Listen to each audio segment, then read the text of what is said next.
Okay, everyone, I want to thank you for your patience. We're just waiting for a little bit of paperwork. We are going to start with our small companion animals. So that would be our canary, our pet bunny, and then we'll go into our the mini donkeys. After that, then we'll go into our cats. Then, because we have so few rabbits, we'll go into them before we do the poultry. That way we can get some of these animals that are not used to the heat out of the heat and back home. So if our canary will get ready, then we will call you up in just a few minutes, okay?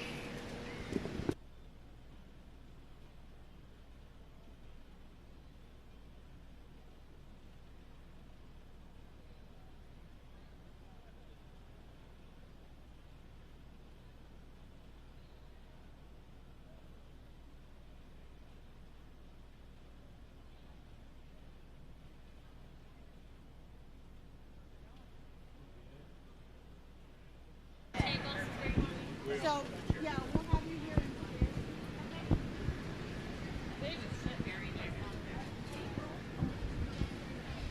I put your book over on that table over there so it didn't get all wet. Okay.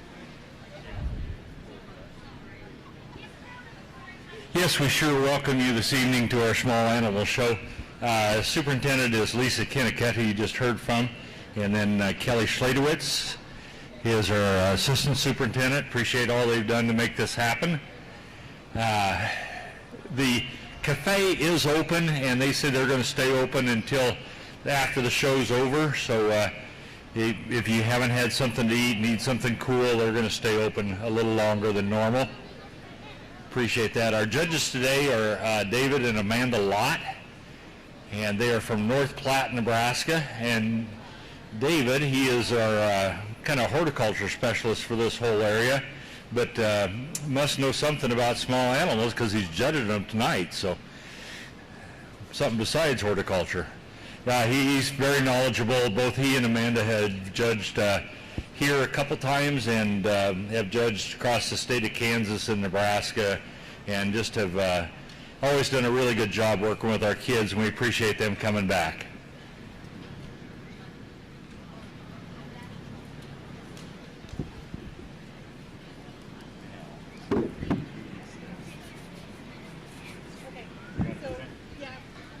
Kelly and I will just go sit over here on this table. There's a spritzer right there. Okay.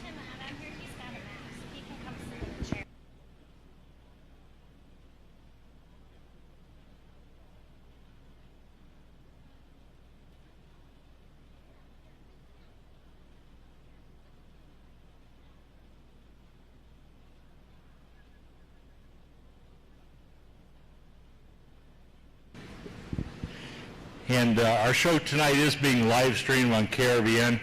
So if you have relatives that couldn't be here or anything, give them a call. Just go to krvn.com, go up to the events section and click on the 4-H live stream show here at Dawson County Fair, and they can sure watch. Did you want this? Or?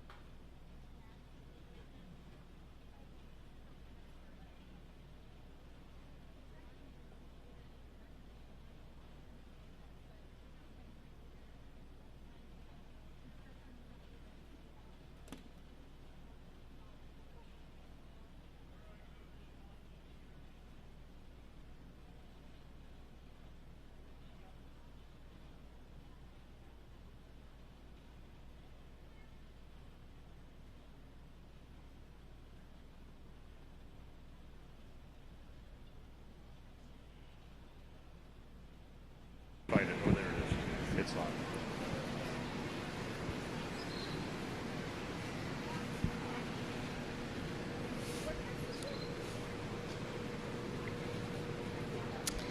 Okay, we are going to start with Scorecards this year or no scorecards? oh yes, We're we're so not ready. fine.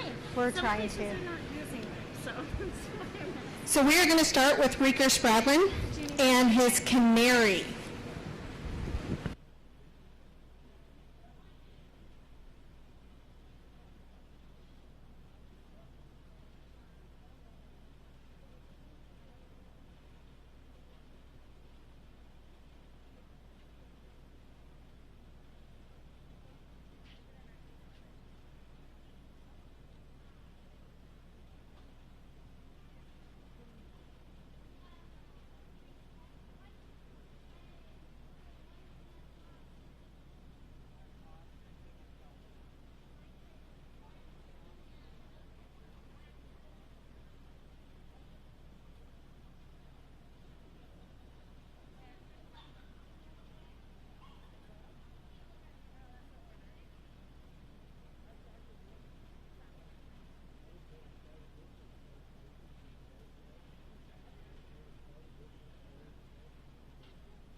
My name is Reeker Spradlin, and I am 11 years old. This is my 3rd year in small animals, and I am in Creative Kids 4-H Club. This is Tiny. He is a yellow canary. He has lived with us for about 5 years. Canaries can grow to be about 4 to 8 inches long. The heaviest bones in a canary's body are his breast and his wings bones. They have special tendons in their legs when they sleep at night so that it do not fall off the perch they're sleeping at. This canary likes to listen to pop music, and he will sing and sing and sing. Sometimes we even have to cover him up because he sings so much. Tiny likes to swing in his swing. He likes to fly around. Canaries have to have a 16 by 30 inch cage because they are flyers rather than climbers. They have to have a cuddle bone so it gives them minerals and strengthens their bones. As a treat, they like millet, and canaries do not have to have grit because they hold their seeds. They shell their seeds, so then they do not have to have grit. Canaries originated from the Canary Islands by the coast of Africa. Canaries first came into captivity in the 16th century. They were used in mines and wells when the canary would die because of the gases they knew to get out of the wells and mines. And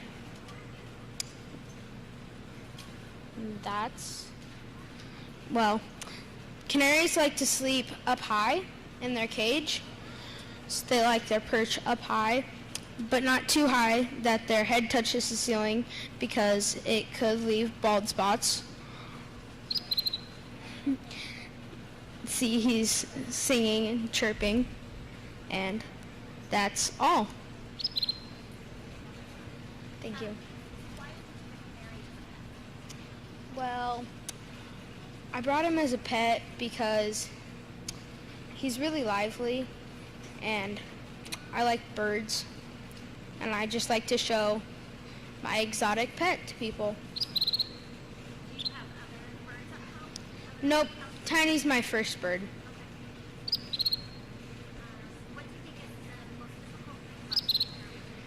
The most difficult thing about taking care of the canary is where to put him when you are cleaning his cage. Yes, he's very hard to catch. We've had him for about 4 years. Yeah. Thank you.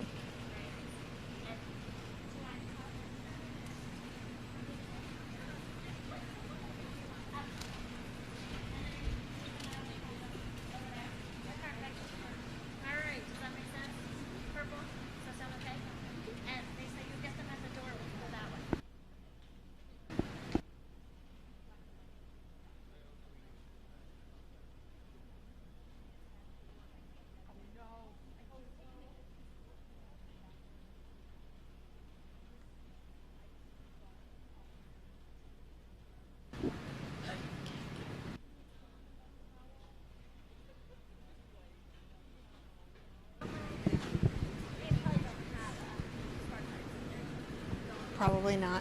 Okay, thank you, Mr. Spradlin. He's going to receive a purple ribbon for his canary speech. And now we have Roman Scott, and he is going to be telling us about his pet bunny.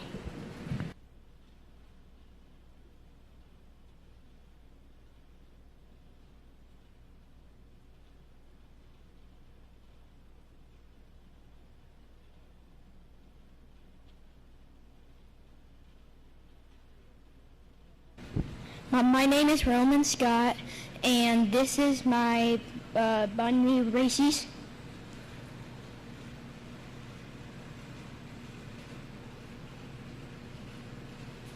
And I will be showing him for ear mites.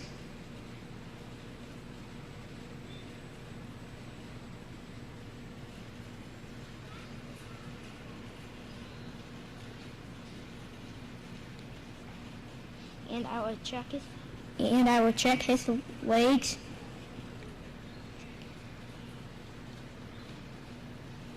And I will check his belly.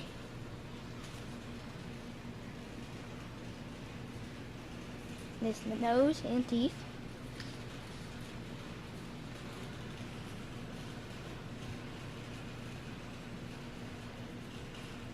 And his eyes.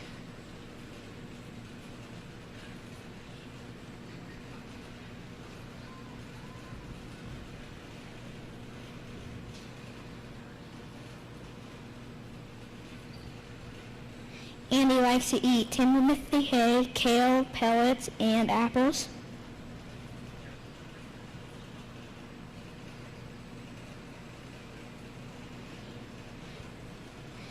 And he has a hutch outside. And when it's hot or cold, he lets inside.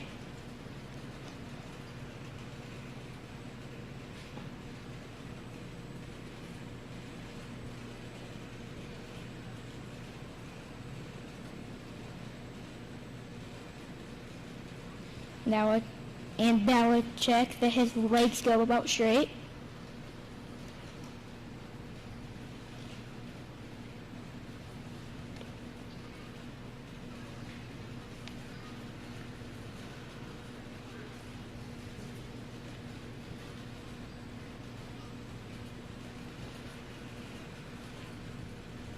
And I think I'm done.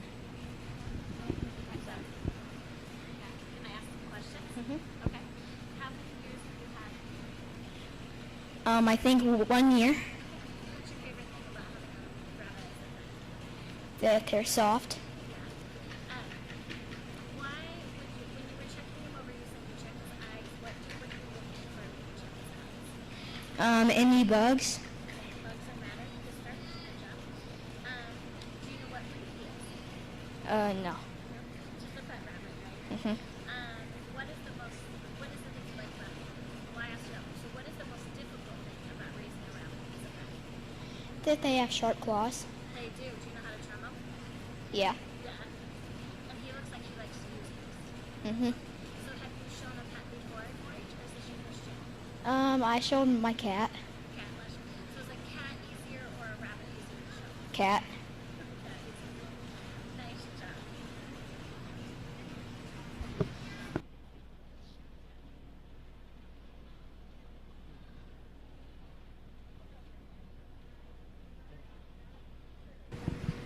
All right, thank you, Roman. He's going to receive a purple for his speech on his bunny today.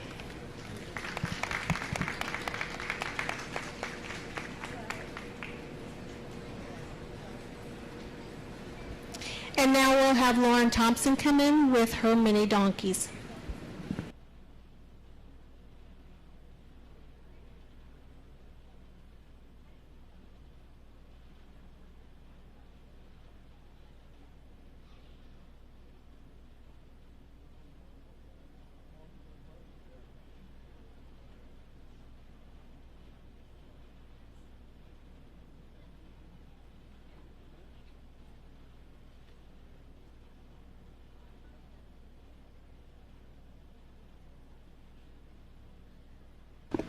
Just start whenever? Okay. Okay. Hello, my name is Lauren Thompson. My exhibitor number is 216, and these are my miniature donkeys, George and Rudy. George is 5 years old, and Rudy is 3.5. Now, there are many different types of miniature donkeys, such as the Sardinian donkey, Irish donkey, Grand Dubarry, and the Bavarian donkey. What we have here is a Bavarian donkey and an Irish donkey. You can tell because George has a gray coat with a dark brown cross. And Rudy has a dark brown coat with an even darker cross. Before miniature donkeys became big in America, there was actually only 2 types of miniature donkeys. And they were from Sicily and from Sardinia. And they were both a part of the Mediterranean islands. So when they came to America, they only classified them as miniature Mediterranean donkeys. And then we got the different breeds and classifications from there. Sadly, they are endangered in their native lands, but we have over 15,000 registered donkeys in America today. Oh.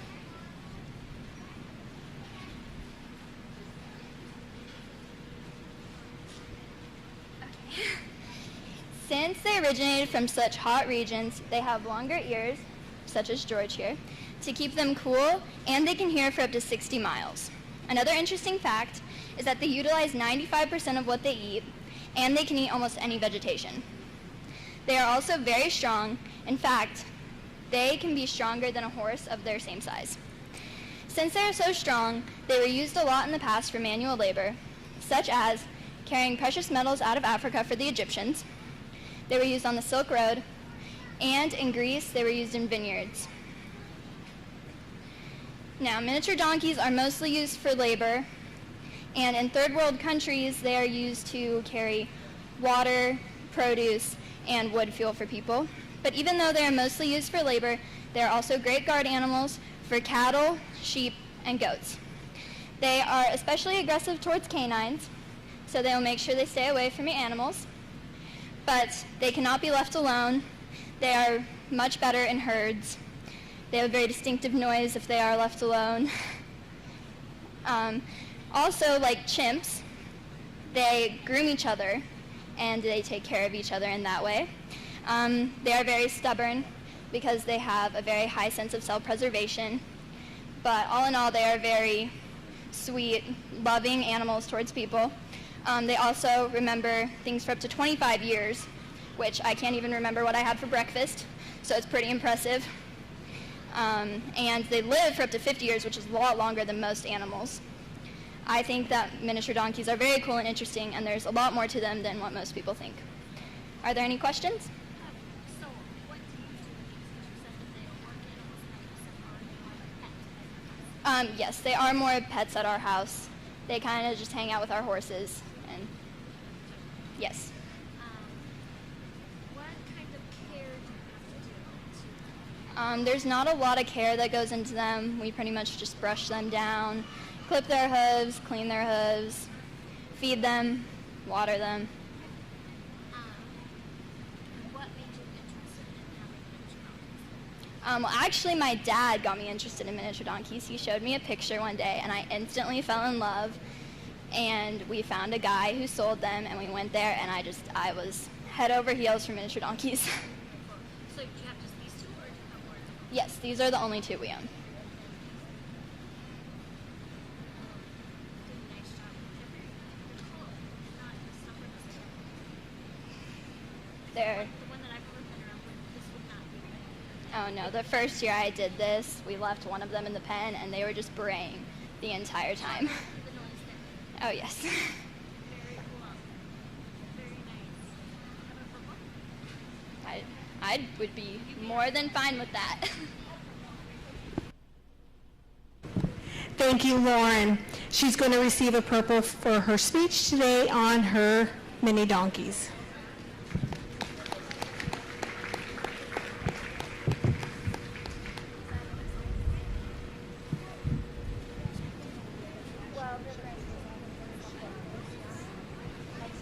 Do you want the cat showmanship papers? What? Do you want the cat showmanship papers? Okay. Cats get a little complicated. And then do you just pick the overall cat at the end? I didn't know how you just... No. So it's just purple, blues, reds, ones. For the small animals, and then the cats will have champion, showmanship, senior, junior, intermediate. Okay, we are going to go ahead and to move on to our cat show. So if we could have Sadie get ready with her cat to start showmanship. That would be great.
All right, Sadie, are you ready with your kitty?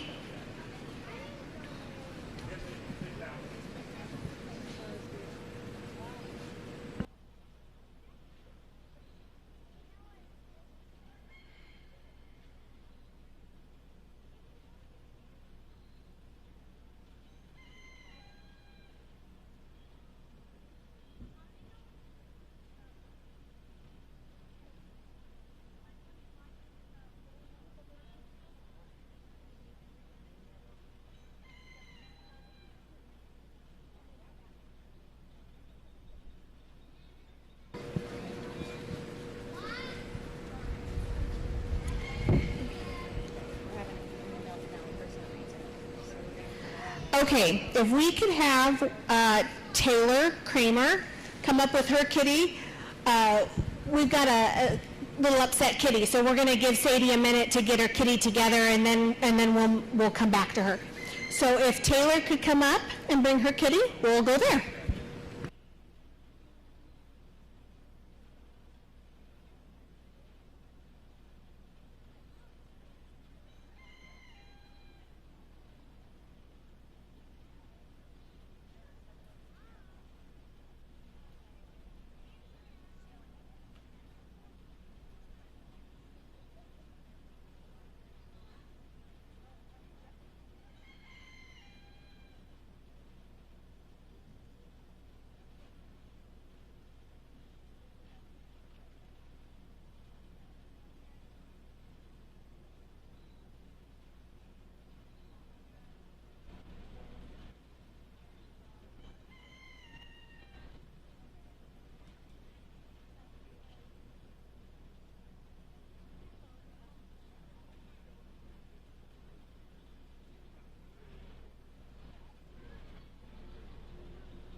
Hi, my name is Taylor Kramer, and this is my cat, Meatball.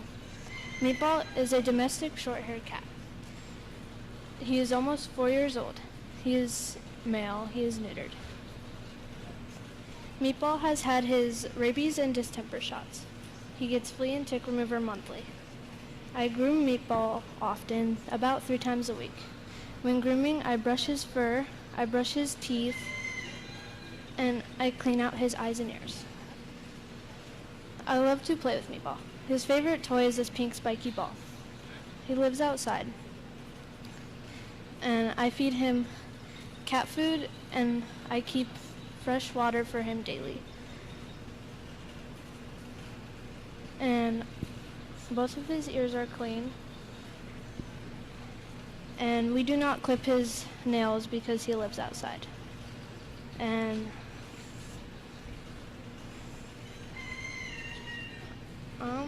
I think that concludes my presentation. Thank you.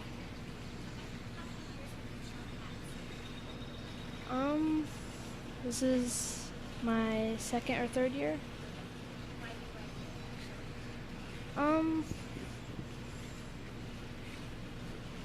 I think it's just really fun and a good way to show him.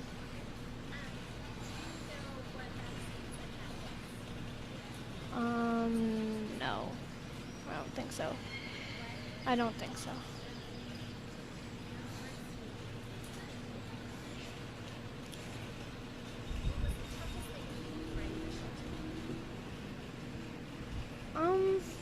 There wasn't really much difficulties in getting him ready, but probably putting him in his kennel.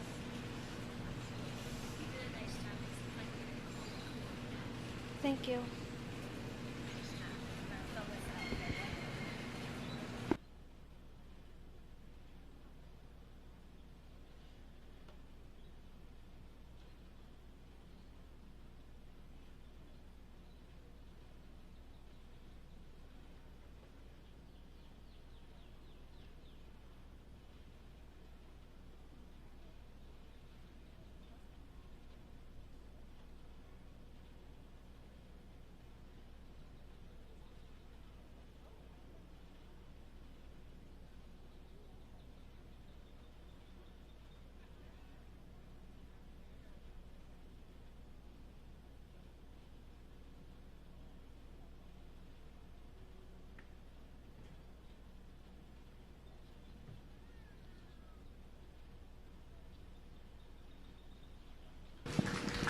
All right, thank you, Taylor.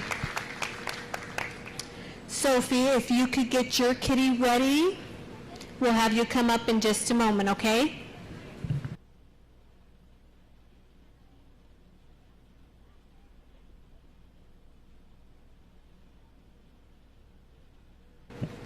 Okay, Sophie, she's ready for you.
Hi, my name is Sophie Wagner and I am showing my cat Tucker. This is our first time at the fair. Tucker is an American Shorthair and he is 2 years old. He is 9.3 pounds and is an indoor-outdoor cat. He is neutered and was a stray. We got him when he was just a tiny little kitten and he could fit in my hand. He is vaccinated for FVRCP/chlamydia, leukemia, which is a booster, deworming, and rabies. He gets deworming every year and rabies every 2 years. And I clean his ears and eyes when it's needed, and I clip his nails for the fair.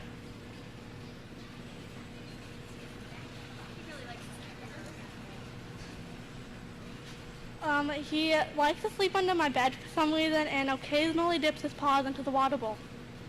I don't know why though. And that's it.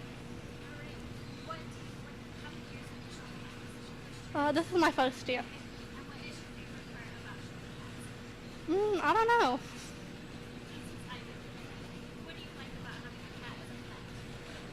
He likes to cuddle with me.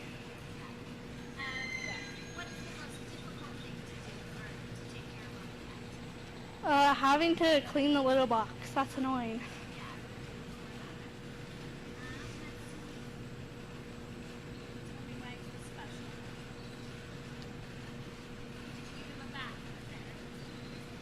No.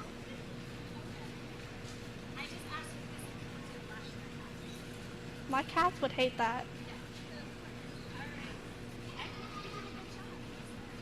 Yeah.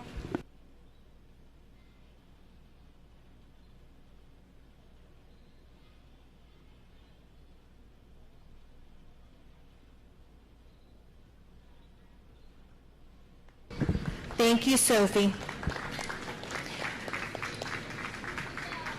So we'll have Taylor and Sophie come back up. You can leave your kitties, but we'll have you come back up to the table and the judge will talk to you and give you your ribbons.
And you'll be able to talk. And then when you're done, we'll announce who our won? sponsor is All right. for our trophy. Perfect. All right, I want to say first, thank you for letting David and I come judge tonight.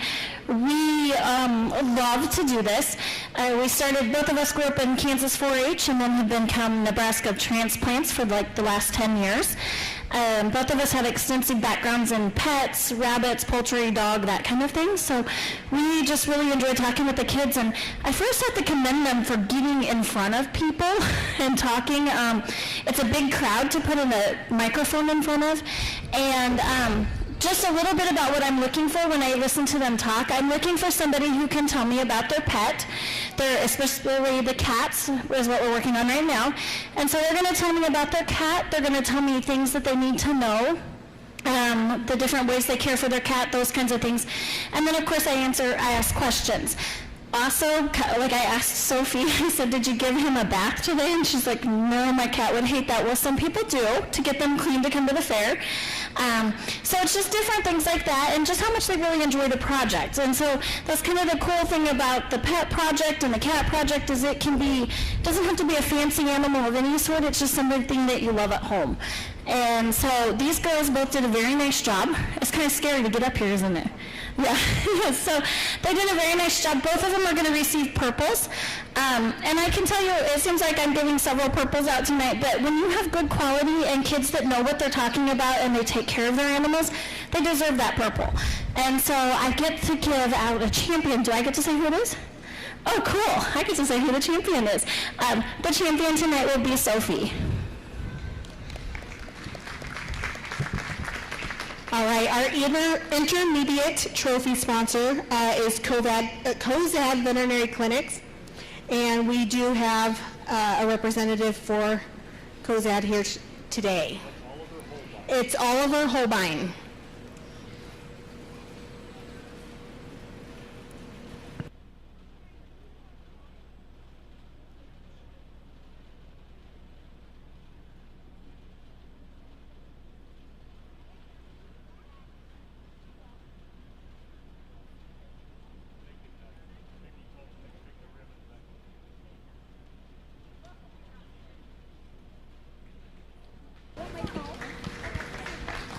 Good job, girls.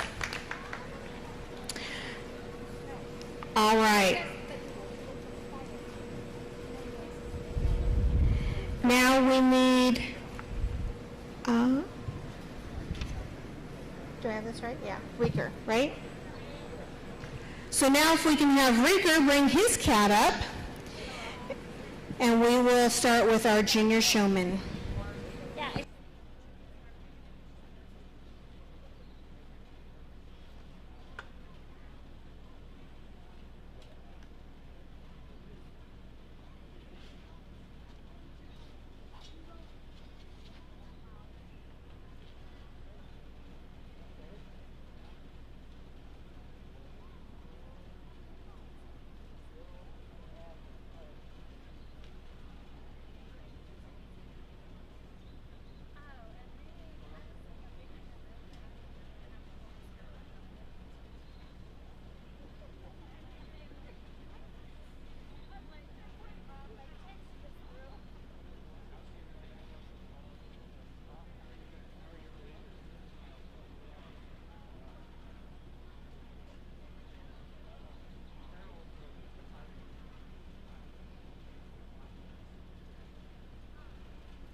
Hi, my name is Reeker Sprablin, and this is my cat captain.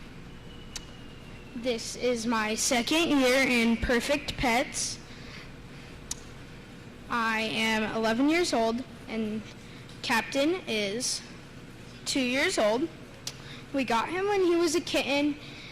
We fed him a bottle for about a month. Then we moved him on to kitten food. So Captain is kind of nervous tonight, but I think you'll do good. Captain has 1, 2, 3, 4 claws on his front paw and a dew claw, and 1, 2, 3, 4 claws on his back paw. His ears are free of mites, his nose is free of discharge, and we brushed his teeth this morning. His fur is free of ticks and mites, or ticks and fleas. Captain is a domestic short hair.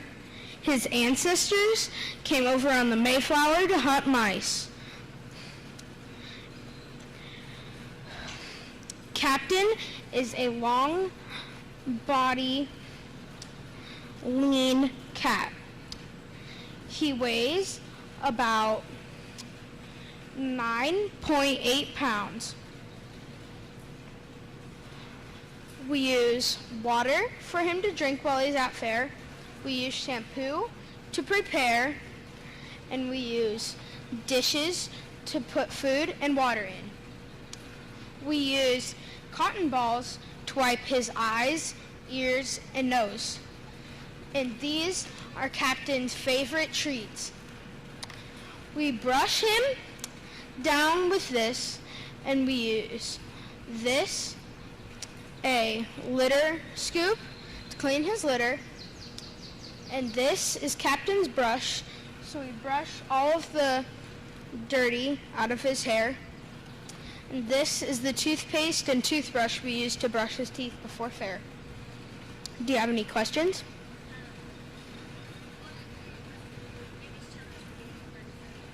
The biggest challenge for getting him ready for fair was probably catching him and getting him a harness that fit.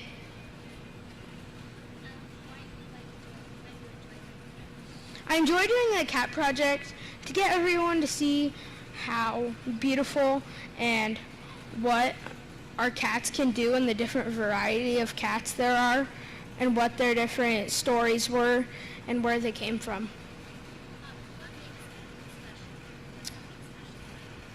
Captain is, his distinct fur pattern is a weird fur pattern called the Kittler because it looks like it was Hitler.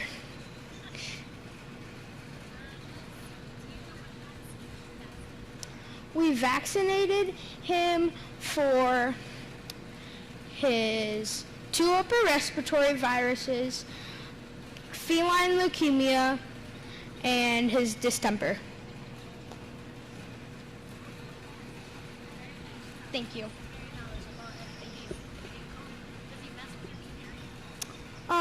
The other cat we will be showing today does. Mm-hmm.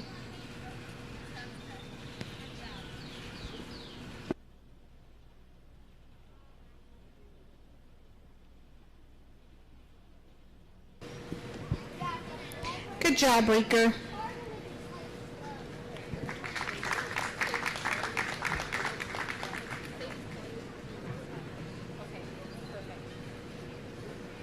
Okay.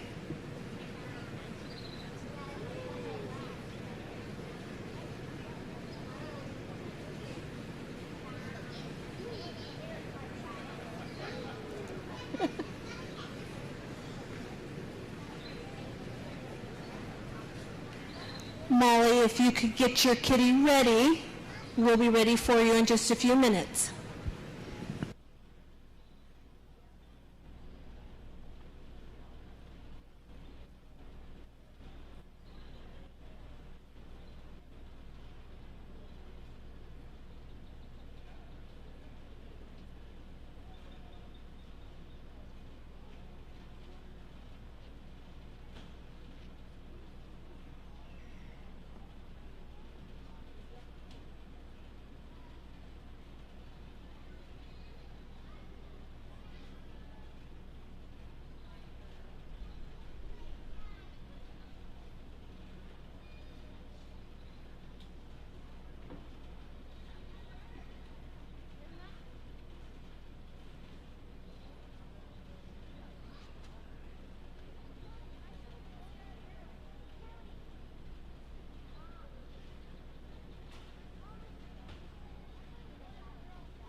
Good afternoon. My name is Molly Spradlin. I'm 8 years old and I'm a member of Creative Kids 4-H Club. This is my first year in Per Perfect Pets. This is my cat Tux.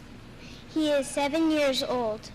He is a domestic, short-haired cat. He has a round head, gold eyes, and medium bone muscle and bone structure. He is a black and white neutered male. He has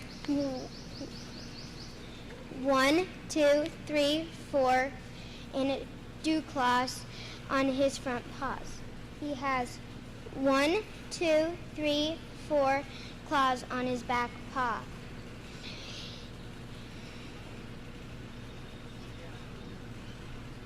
He eats 1 cup of Science Diet cat food. He sleeps in the garage with access out. He shares his cat bowl with his favorite friend Tux. Captain.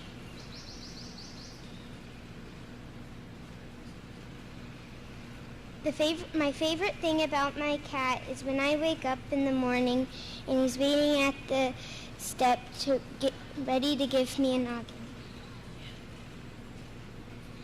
Do you have any questions?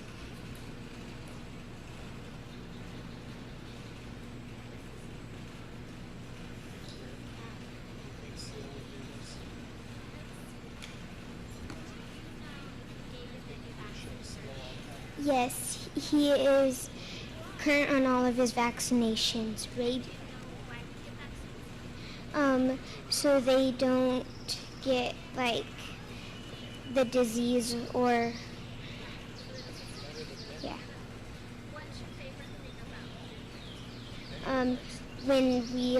When we feed our bucket calves milk, and whenever we go out there and we turn the light on, we see this black and white tail flicking out there, and then we're like, Tux, and then when he pokes his head out, his face is covered with milk replacer. Yeah. Do you think you'll show cats again? Yes. The cat is cute. Yeah. Very cool. How did you get ready for the fair? We brushed his teeth, trimmed his claws, and wiped him down with a dampened cloth. Thank you. Yeah. Nice work. Thank you.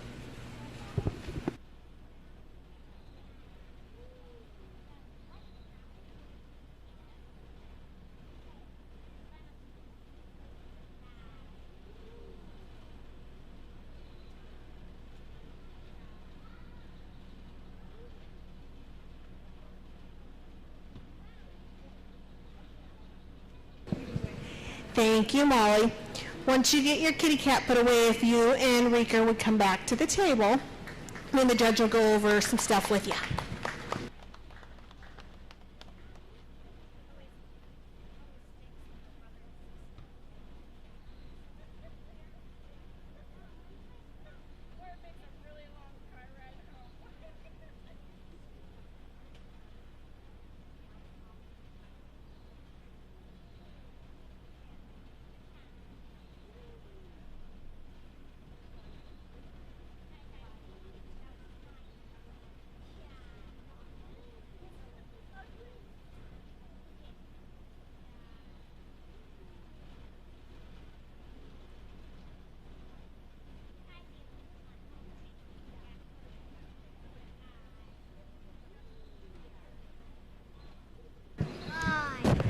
All right.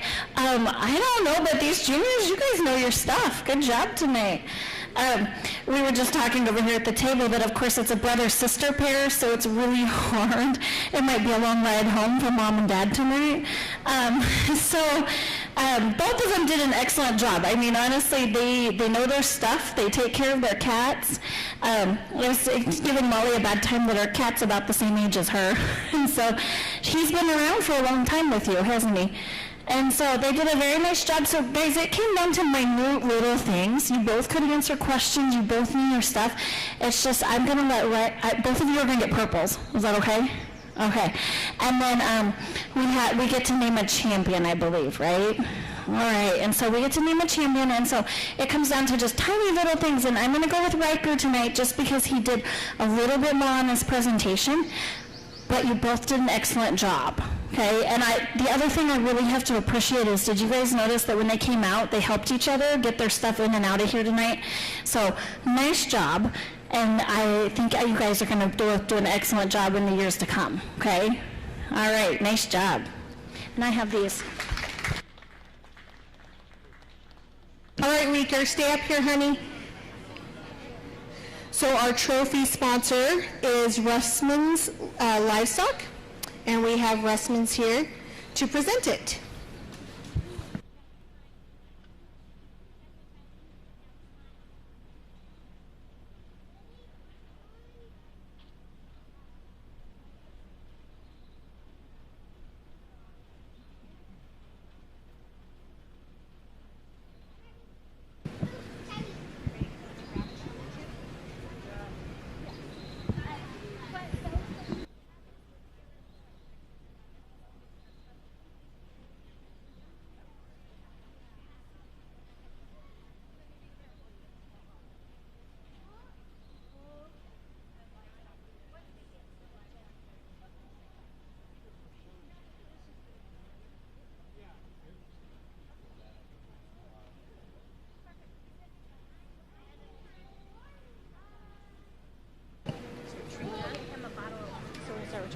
Yeah.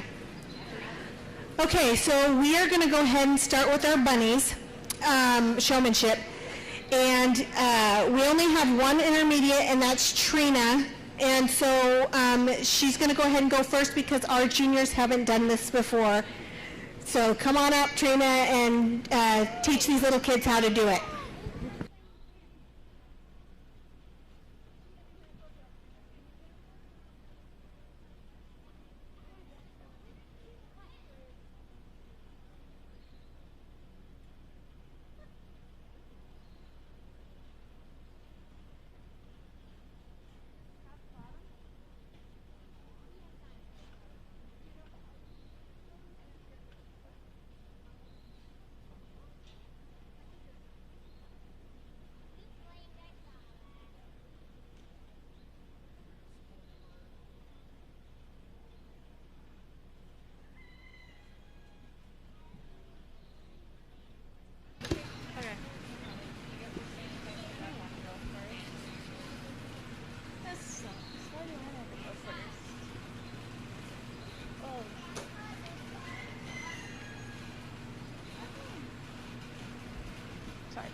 All the time you need. We're not in a rush. Alrighty.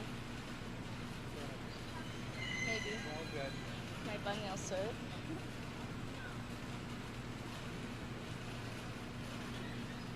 Alright, we're just gonna hold them. Alright.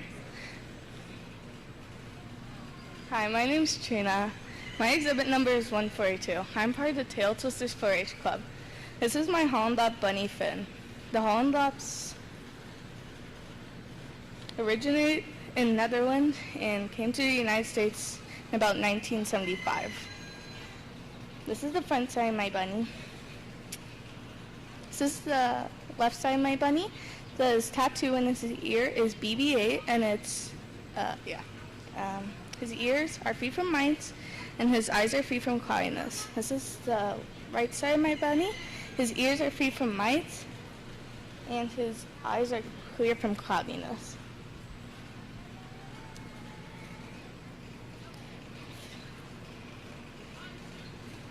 Finn's hair is a rollback because it goes back into its natural position. Okay. Finn's nose is free from sniffles, and all his teeth are there, so none are missing. His legs are straight, and he has 4 nails and 1 dew claw. 2, 3, and a dew claw. His stomach is free from bumps and abscesses. His back legs are straight, not broken, and there's 4 nails on each leg. Finn is a boy, and his tail is straight. Any questions?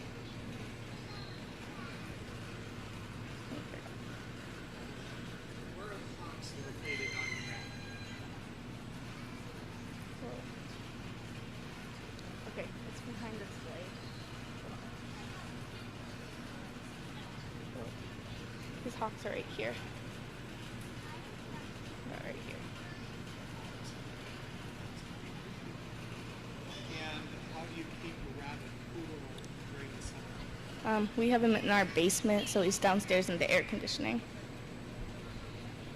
Do you, outside of air conditioning, do you put anything else? We put like ice bottles with him.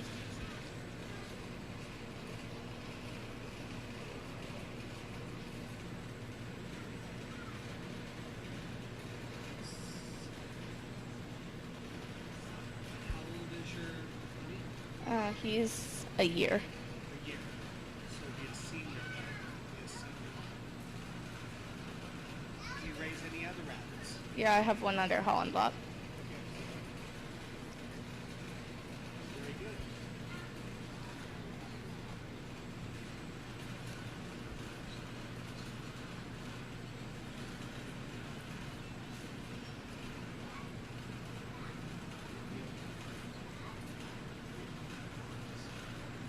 How would you treat a cut on a rabbit?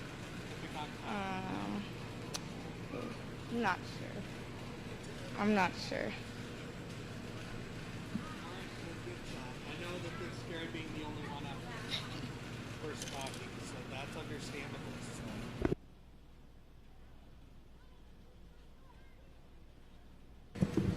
Good job, Trina.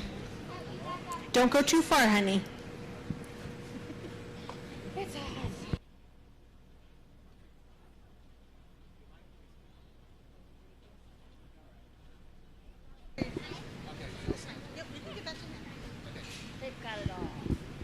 Okay, this is really interesting with the mask, but I hope you can hear me okay. Rabbit showmanship is like poultry showmanship. It's got a very specific set of very specific set of skills. When you are showing the rabbit or the bird in this case in poultry showmanship later on, you're literally going through all the steps that a judge would evaluate the animal. And so we're looking for all the body parts, and that is on a very specific set of criteria in our scorecard. And to show what's going on, the straightness of the legs, the making sure that the abdomen is free of abscesses, the nails, are the nails the right color, is there anything missing, the type of coat that that rabbit has, because we have different breeds that have different coat types, the coat condition, the eyes, the nose, they're free of colds or infections, teeth to make sure that they're straight and they don't have malocclusions, because rabbits don't get braces like the humans do. We want to make sure that the ears are free of mites, that they have the correct ear carriage for their breed, because there are differences. We have a Holland Lop here, so we want to make sure that the ears are carried correctly on the crown of the head. We also want to make sure that the 4-H'er shows the tattoo on the rabbit if the rabbit has a tattoo, which our exhibitor did a nice job on that. We also talk about the body type with the 4 poses, the left, the right, the front, and the rear.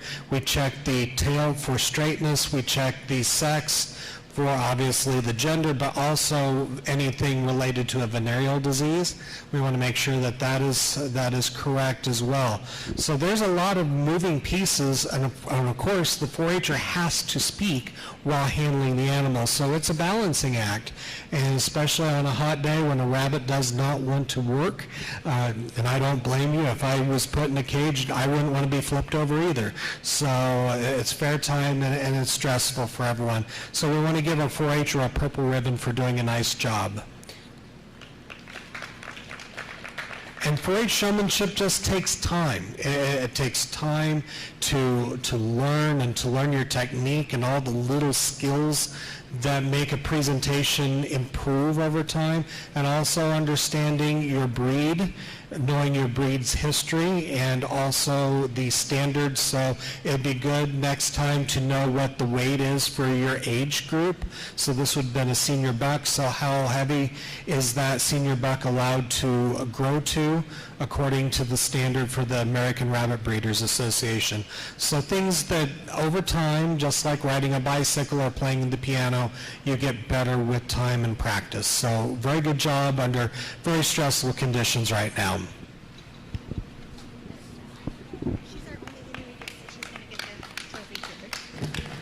Okay, Trina, honey, come on up because you get your showmanship trophy. Thank you. And that is donated by Herb Teeter. And Herb used to come all the time to the 4-H shows. And even now, he still loves to donate the trophy for rabbit showmanship.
Okay, Jocelyn, honey, if you are ready with your bunny, come on up.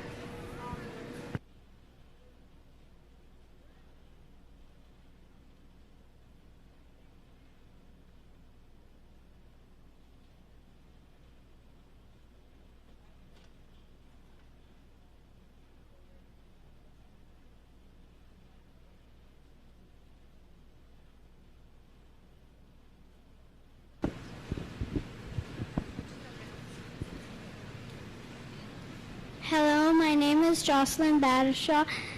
I am 9 years old. This is my second year in 4-H. I belong to the Horseshoe Bend 4-H Club. This is Peter. He is 4 months old.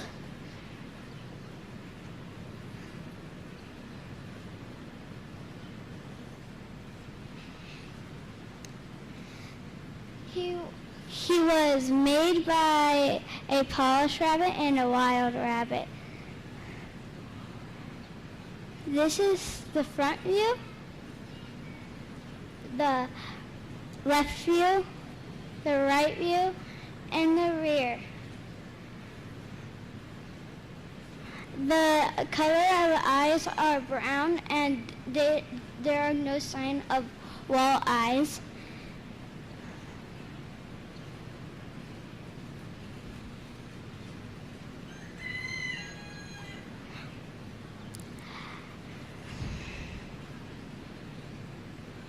There are no sign of cankers or mites. The tattoo number, which is on the left ear, is RCT.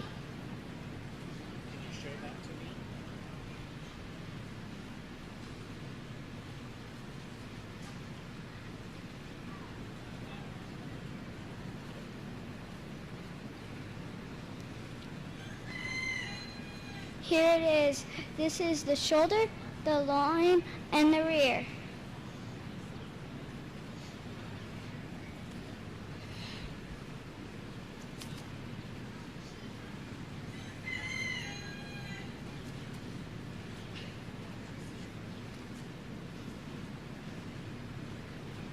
There are no broken bones. There are the same amount of, there are 5 nails, including the dew claw.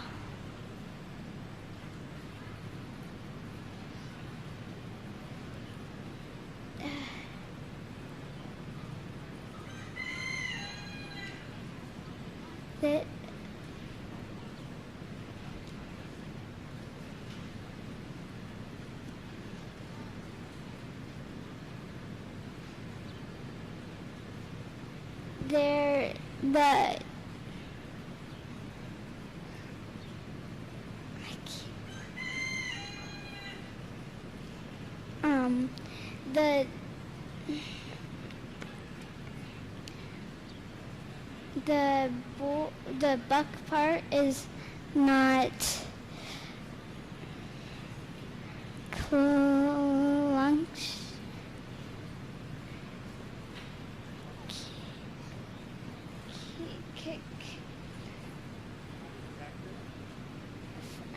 Affected or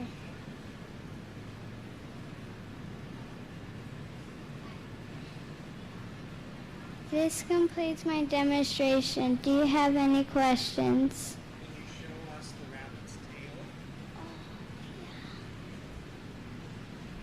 tail? It is not twisted, which I forgot what that's called.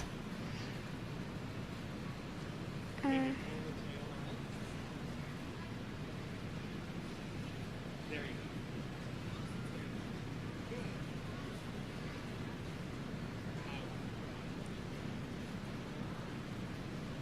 Can you check the fur for the rabbit? Oh yeah. Why do you blow into the rabbit's nose? So you can show it? Those are the rings of color in your rabbit's coat. Can you roll your hand on the back? Okay. And why do you do that? So you can show rollback fur. Roll back. And the texture of the coat. Is Do you know what color that is? What color would be called? got. Sometimes that's called a chestnut color. Oh yeah. Usually chestnut.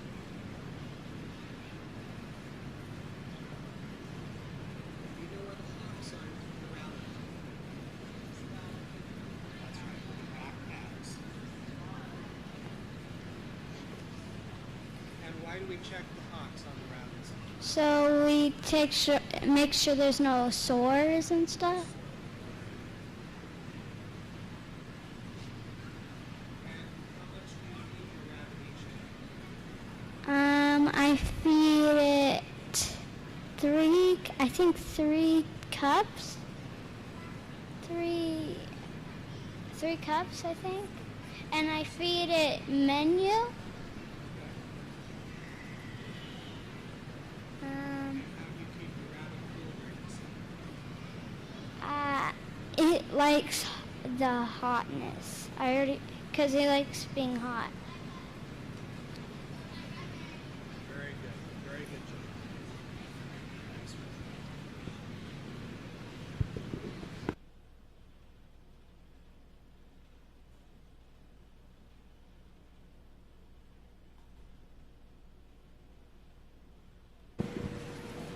Good job, Jocelyn. So now we have, okay, Maggie, if you can get your bunny ready, the judge will be ready for you in just a couple minutes, okay?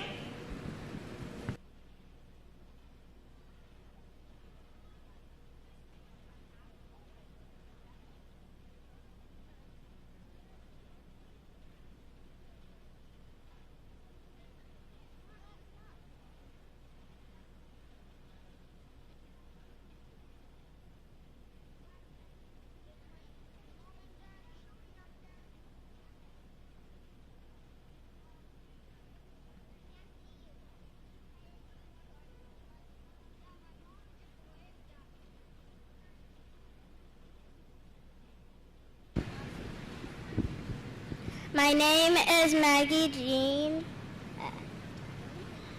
and my rabbit is T-Rex. He's 5 months old, and he's drink water and hay, and he melts. And this is my first time showing sheep for a rabbit. His eyes is brown and no ticks in his ears. What's that? It's okay.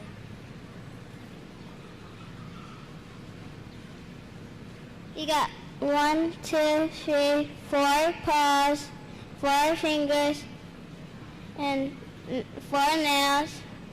No broken feet in front. Hey, get back here. And 4 feet in back, and no broken feet. Hey, hey, hey, hey.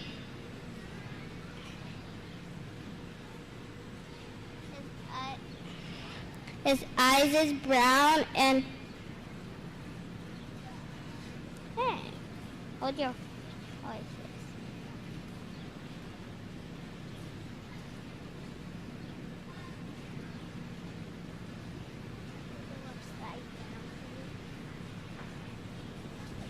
Hey, it's okay. Hey. And he don't have any broken teeth. And he's a boy. And any questions? Can you check the ears for me on your rabbit? What do you check your ears for? For no ticks, termites. Does your rabbit have a tattoo? No.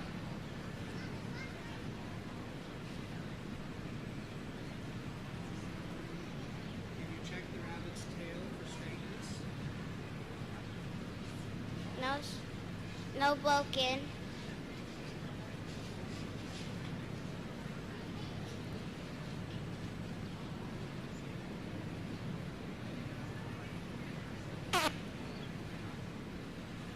you check the rabbit's tummy? What do we check the rabbit's tummy for? An abdomen. For any brokens. And should what? If it's smooth, is it okay? Yeah.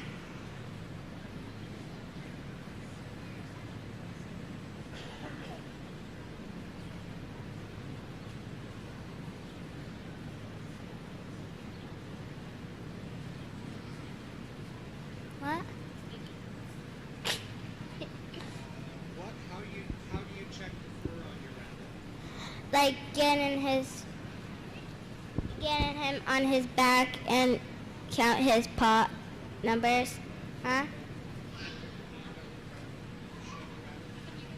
Yeah, you can leave him just.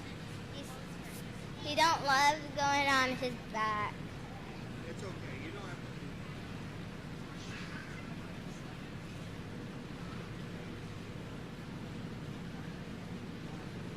Can you show me the front view of your rabbit? Okay. And the rear view? Okay. And then both of the sides.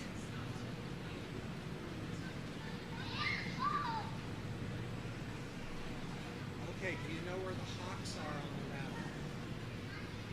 Ox? No. They're the back pads or back feet.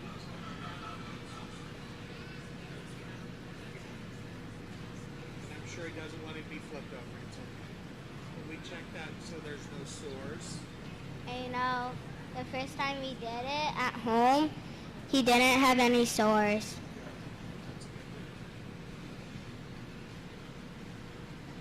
Well, you did a good job, even though it's really hot and your rabbit didn't want to be flipped over. So keep up the good work. It's my Rabbits, sheep are my favorites. And the animals. Yeah.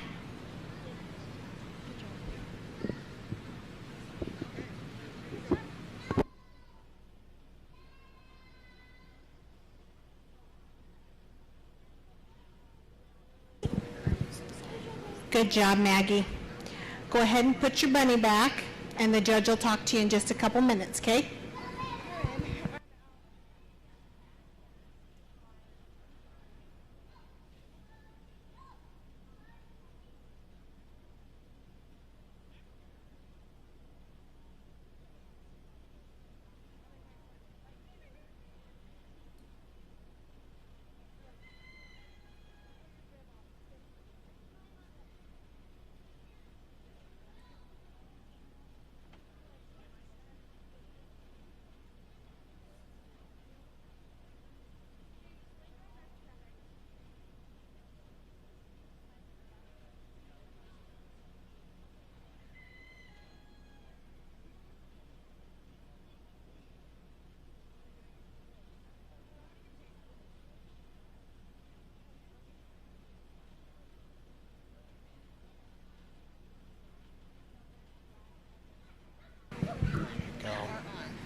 Okay.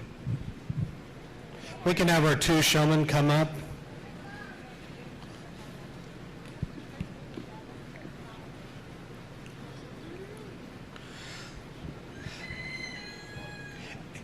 It takes a lot of courage to get out in front of everyone, to show everyone rabbit showmanship, especially in a situation like this where you have someone with a microphone in front of you and you're trying to explain. But it's a great way to show people what you know about your rabbit, the different parts of the rabbit, whether the rabbit is healthy, also learning about your breed and the breed standard, because there are different criteria about your breed that's important to know, whether it's the same, if it's the right weight, whether it has the right colored nails or eyes or coat pattern. And so it takes a lot of practice. And so I commend you for coming out and presenting today, even when it is hot and even when sometimes the rabbits don't want to cooperate. And so I've written some comments and things for you to look at. And I understand when you're trying to flip your rabbit over, one thing that I learned with my rabbits, as I showed, and you learn from the School of Hard Knocks, is you take your hand like this around the crown or the base of those ears and put your other hand on the hindquarters and roll that rabbit over on the back and put the back feet up against your stomach. And I've been kicked in the past, whether I was showing my own or if I was helping at a show, but that helps keep the rabbit calm and that they know that they're not going to be flipped over. So you've got it held secure. So that's a little trick that you learn just with time, and that's okay. So I want to give you both gals did good jobs. There are things for you to learn, so both of you have room to grow, but that just happens with 4-H, and so we learn and get better each and every year. So our champion this year is Jocelyn, but I want to commend both of you for doing a great job. All right, good job, girls. You're both going to get blue ribbons. Jocelyn, you are going to get a trophy. Do we happen to have anyone from All Points here today to do the trophy? No. Okay.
Okay, girls, if you can bring your bunnies back up, we will go ahead and start the bunny show. And so the judge will judge your bunnies now, okay?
Okay, so we have 3 rabbits here. We have 2 different distinct breeds, and we have a cross, and your Polish is part cross, correct?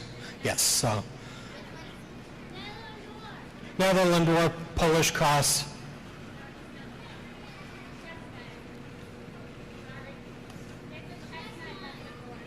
Chestnut, Netherland Dwarf, okay.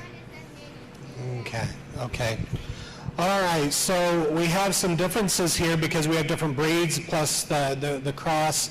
And so, according to the American Rabbit Breeders Association, we judge these rabbits based off of their standard and if they represent their standard in their best possible light.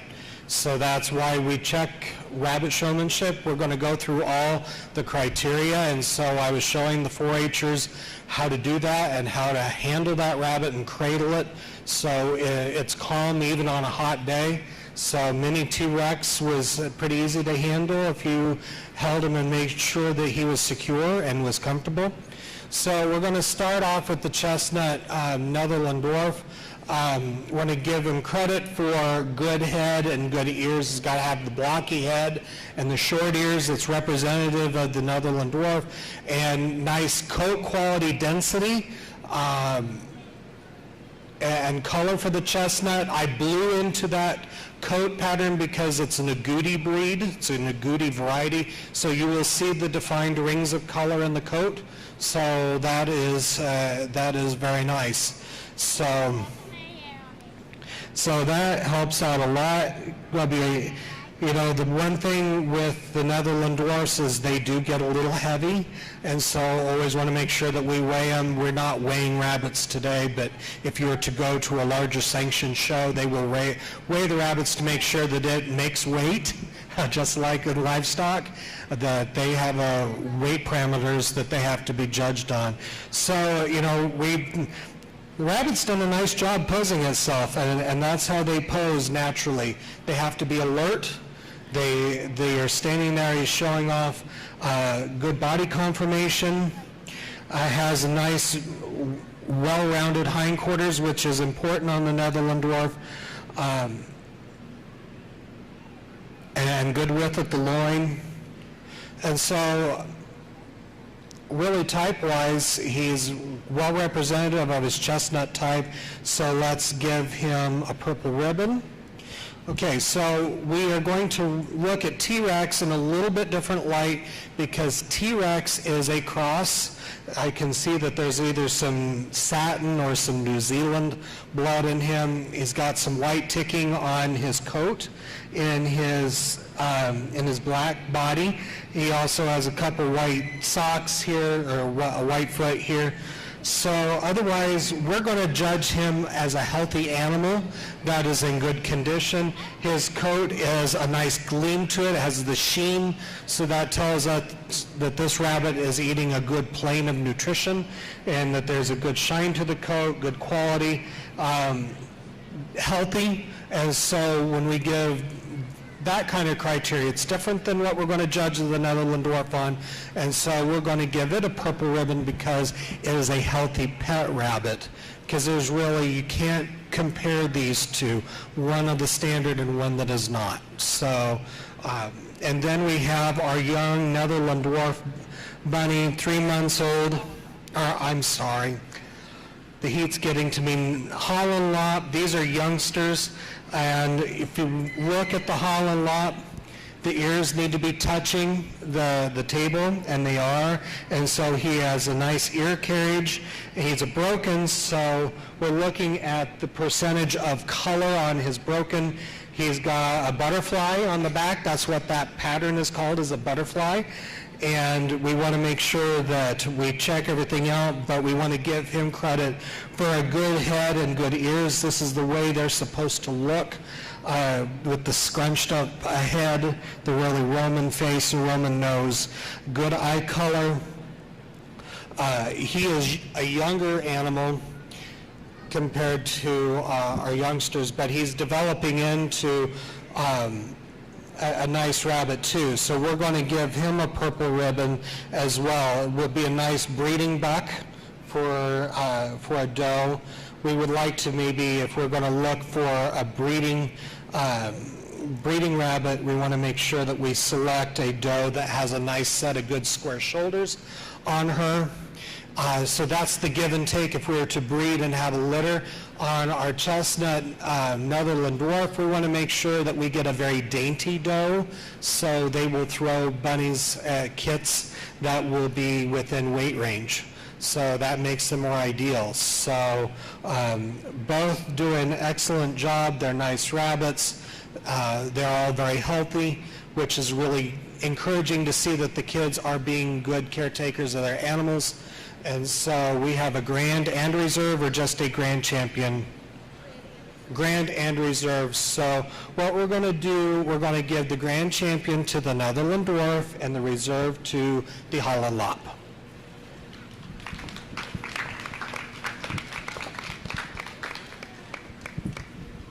All right, way to go, girls.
Okay, if we can have our poultry showmanship contestants start to get their chickens ready, we're going to go ahead and start with Mr. Dillinger.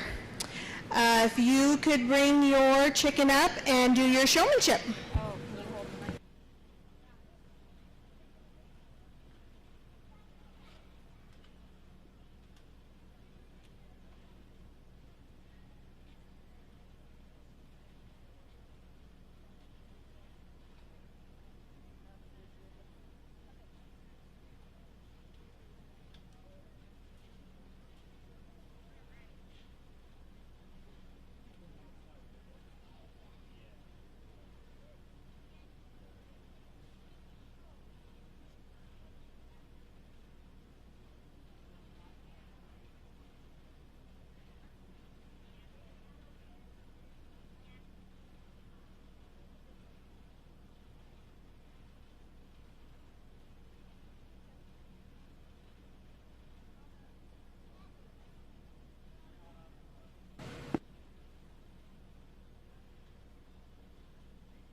I'm contestant 182. This is my white-crested black Polish. They come from the Netherlands. They are mostly known for their big fluffy crest. That is the big clump of feathers on their head. They cannot see, they are not good free-ranged birds because they cannot see very well with all their feathers on their head. You have to keep their food and water in an easy place to find. Now I'll show you the parts of my bird. It has a V-shaped comb somewhere under there. It has bright red wattles, and its eyes are clear of infection.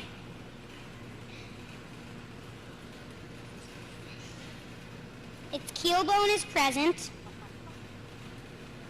Its body is black, and the undercoat is black too.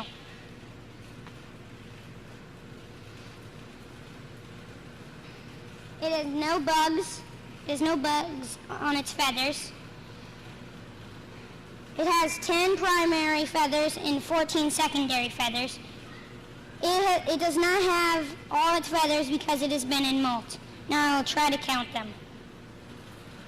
1, 2, 3, 4, 5. 1, 2, 3, 4, 5.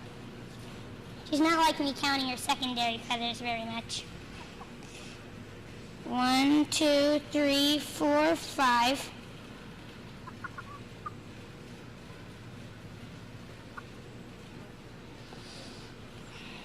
Well, it doesn't like it very much.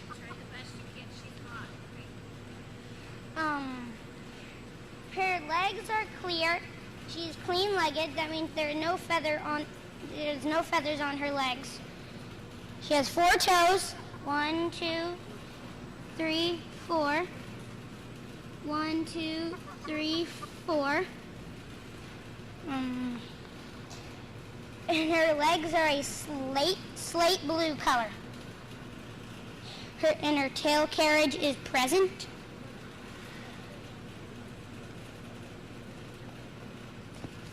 And now I'll show you the positions of my bird.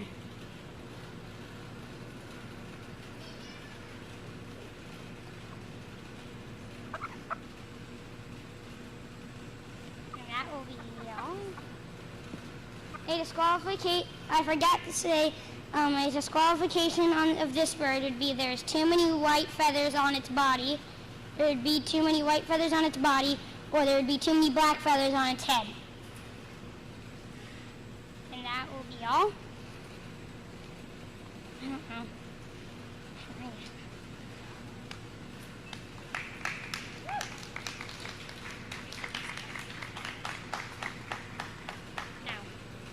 Do you raise any other Polish varieties? Some. We don't have very many Polish. We don't have very many. We have 3 of these guys. We have 2 girls and 1 boy of these. And then we have some more at my house. Is she laying eggs? Yes. What color of egg does she lay? White? White egg.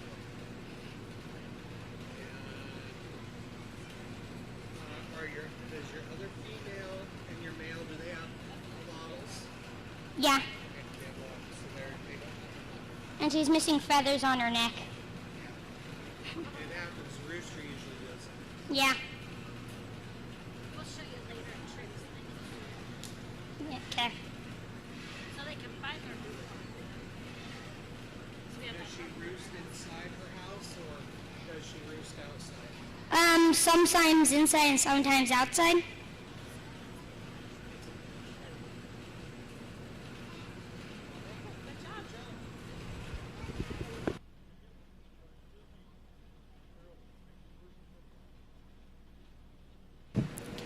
Good job, Dillinger.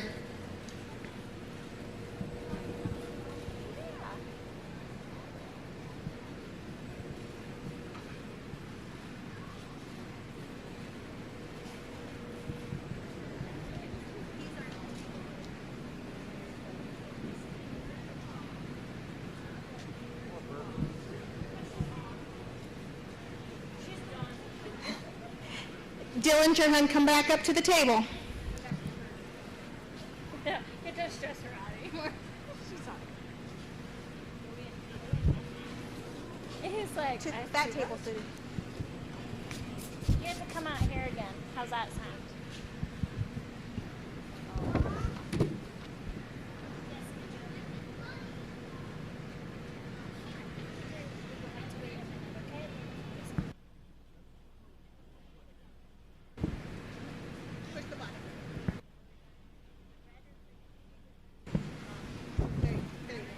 The bat, nope, there we go. We're good. All right. So we're tag teaming on poultry showmanship. Both of us love doing it, so it's kind of going to be a little nerve-wracking for you guys that both of us are up here. But our first and only junior competitor did an awesome job tonight.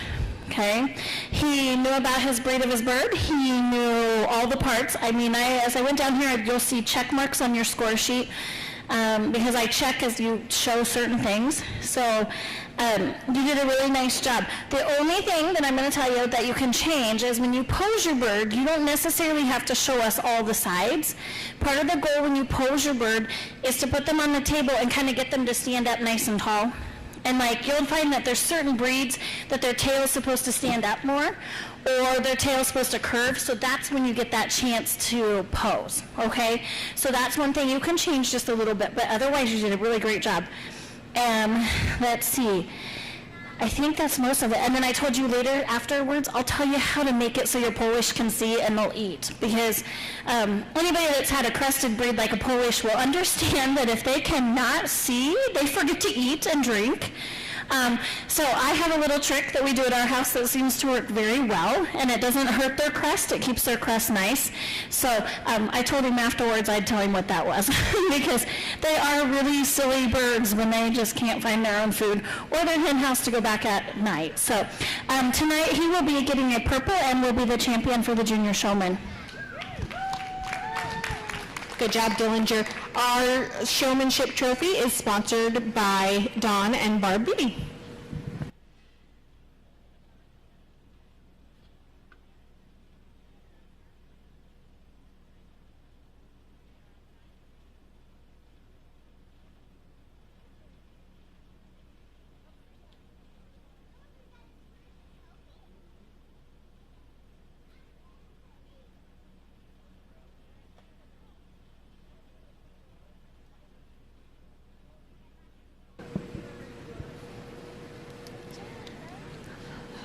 Okay, Rylan, are you going next, son?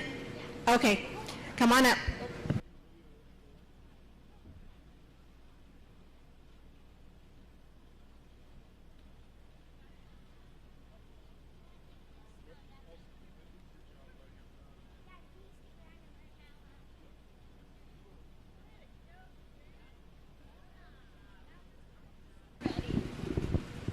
I'm contestant 184, and this is my barred Cochin Bantam.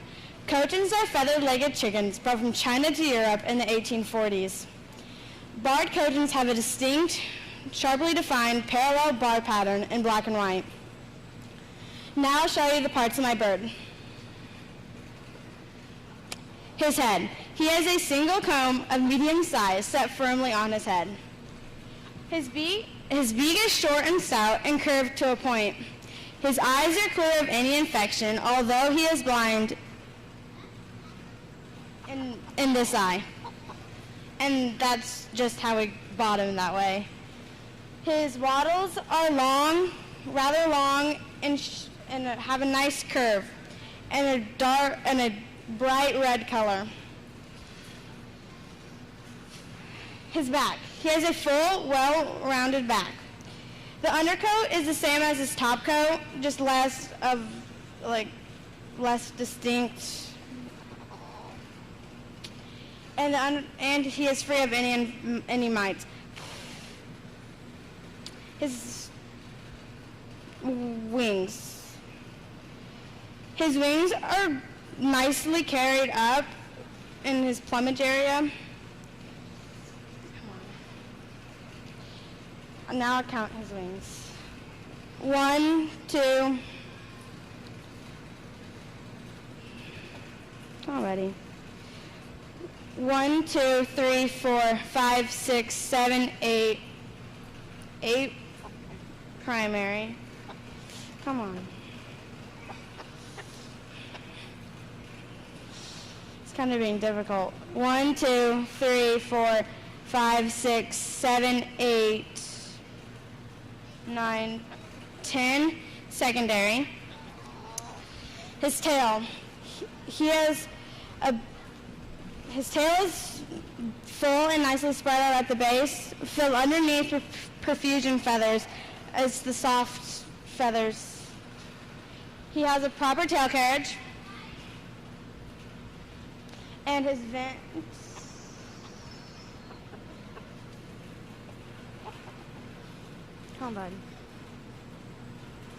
is present. His breast. His keelbone is present. His breast is full and well-rounded. The undercoat is the same, and it's in black and white. And there is no bugs. His legs. His legs are nicely spread apart. He should have 4 toes. 1, 2, 3, 4. Is covered up with all of the feathers. His outer and middle toes should be well covered with feathers, which they are. A disqualification for this breed would be red or yellow in the plumage area, or if his outer and middle toe weren't covered with feathers. Now I'll show you the parts of my bird. The front.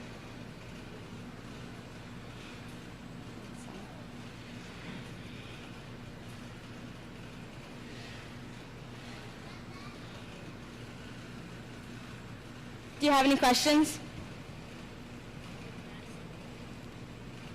Can you show us the width of the back on your bird?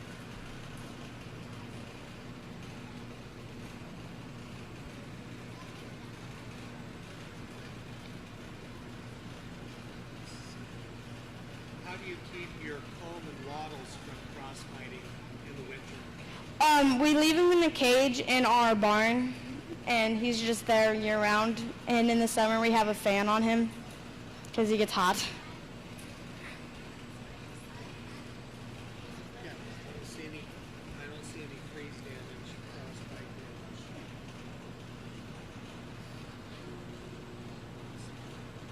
When you pull out your breed, because it's a barred breed, you pull out those wing feathers. Show everyone on the show. What direction should they be a straight line? No, they should be like The lining of the bird.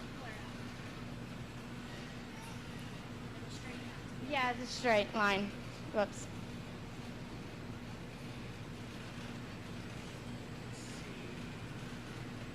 How do you check for scale on the leg of a chicken? When they have boots, especially a booted breed. Like, carefully look through all the feathers and try not to pull any out on accident. What type of insect would we find in grand scale? These itty bitty things. Like little mites. Come on, buddy. Thank you.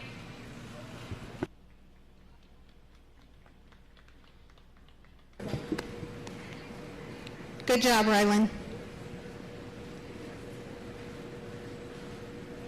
you ready for the next one? No, we have one more.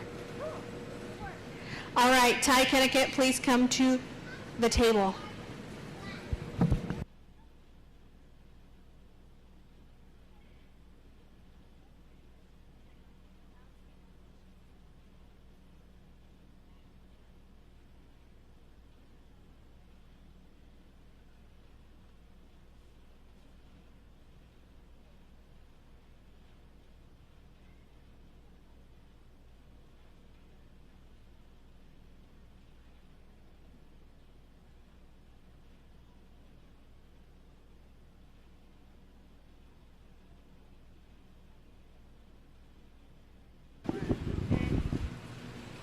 Hi, my name is Ty.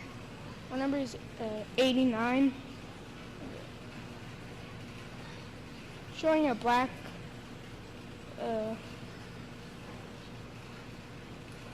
Wyandotte.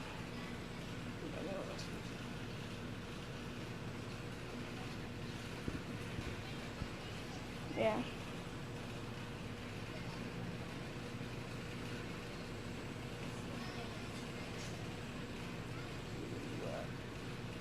What do you want next? Now what you'll do is what I usually do is I start at the head and I work my way back. Okay. That's easiest for you. Okay. Do you want to try on your own or do you want me to ask questions? Ask questions. Ask questions. Okay. So the first thing we're gonna look at is we're gonna look at her head and waddles and stuff, and then she's gonna tell me about them, like if they're free of discharge, if she has anything wrong with them. You look free. And then, let's see, did we move to, I was moved to the width of the back, the under color on that. So when I do the width of the back, and check how wide she is past the back. And you're looking to see if she has good width past her back. Yeah. I use my fingers and I touch that down, kind of like the armpit. Yeah, under the wings. Yeah. Okay. Okay. Yeah. And then what is the undercolor of her feathers? A grayish blackish. And then you can look to your wings, is what I work on next. So you're going to examine the wings, you're going to look to see if they have mites or any damage on them. No. Okay. And then to, on her, what color pattern would you see? What color are you supposed to see on her? Black. And if what kind of, and you can also tell what kind of condition they're in, like if they're in good condition or if she's coming out of a low color or something. Yeah. Let's see. And then next you'll check the heel bone, which is her breastbone. Okay. And what you're going to check for is to see if it's nice and straight. And then not curved.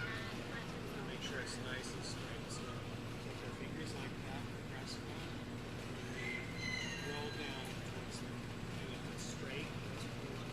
Feel straight? Yeah. Same thing with her feather color and stuff. What color should she have on her breast area? Black. Yep. She's dressed up with black. Okay, so then the next thing you're going to look at is her feet and her toes and her legs. So you're going to look to see if she's got really scaly legs, and you're going to count her toes. So how many toes does she have? 1, 2, 3, 4. You're going to check both feet. You're going to make sure she has all her toenails, not missing a toenail or anything. Nope. And then with this region, you're going to look at her tail and the proper carriage of her tail. And her tail should puff back Yeah. like it's doing. She's going to be like a big puppy. Okay. So that's something that then you'll comment on your fingertail because if you're going to she gets her tail stick up, this is not. This is going to be. And then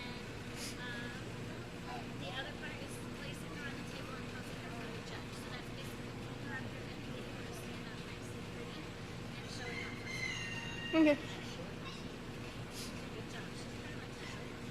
Alright. Do you want to ask some questions? If you saw a white feather on her black coat, would that be a disqualification? Yeah.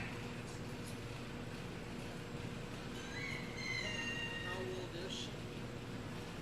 I don't know. Did you have her last year? No. So she. Can you point to me where her ears are? Right. Right about right there. Yep. How many years have you shown poultry?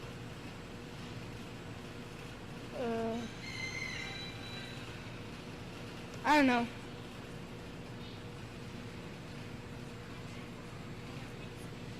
think you're good. Okay.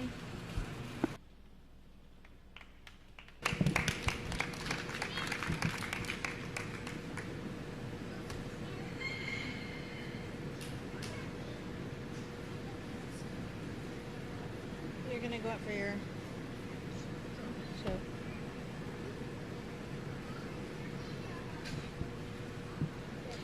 Okay, you two, Rylan and Ty, return to the table once you've put your bird away.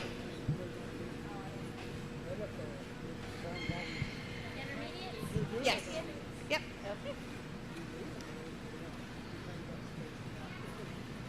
Next time. He's done this many times. Well, I kind of was trying to decide, and I'm like, well, I will just shove you off tonight, but next time I will. We won't cut him any slack. All right, so in this group, these are my intermediates, I believe. So some of them have been doing it for a couple of years now, and so lots of things that we look for. It's the same thing as in rabbit showmanship, where you go down through everything, just like what the judge looks for. And we had some nice birds, so I can't wait till we actually get to the poultry show itself. There's going to be some fun birds to judge tonight. So, but both of these guys did a nice job. The main thing is just, like I told the young man, I said, I always start at the head, and I work my way back. And I've always learned that if I go in the same pattern, then I can remember the pieces that I need to remember. So that's the easiest way to do that. And of course, it's not a race to be up here. You don't have to go fast. You take all the time you want. The other thing is make sure when you do the presentation of your bird that you make that bird stand up and stand the way it's supposed to.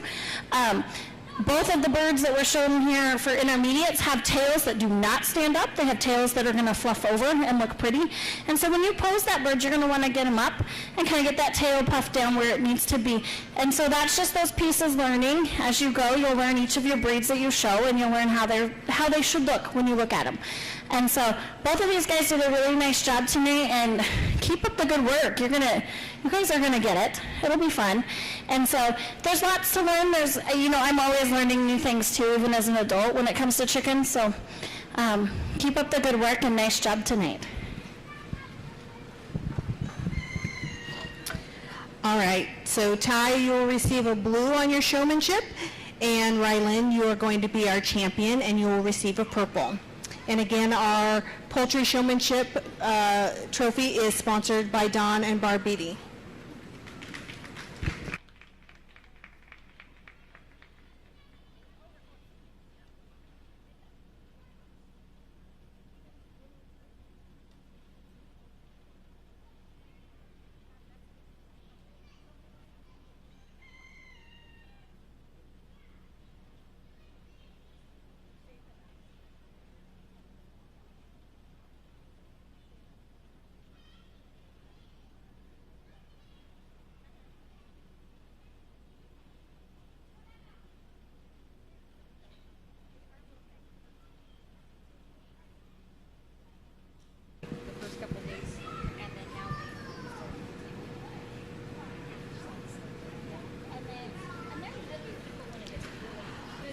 Okay, Gage and Austin, have you guys rock, paper, scissors? Who's going first? Okay, Austin, come on up.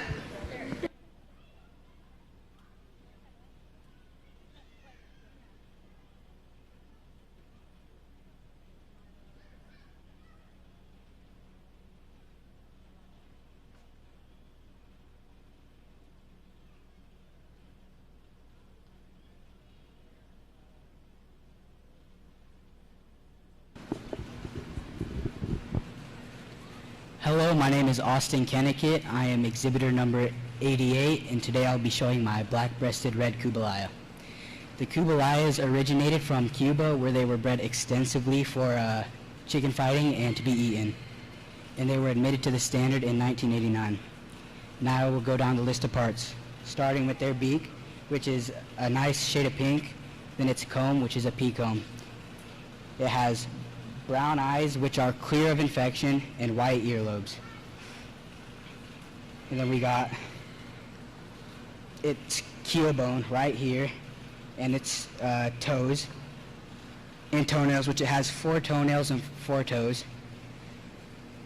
And then we got the wings. We got the primaries, secondaries, axle feathers, primary coverts, and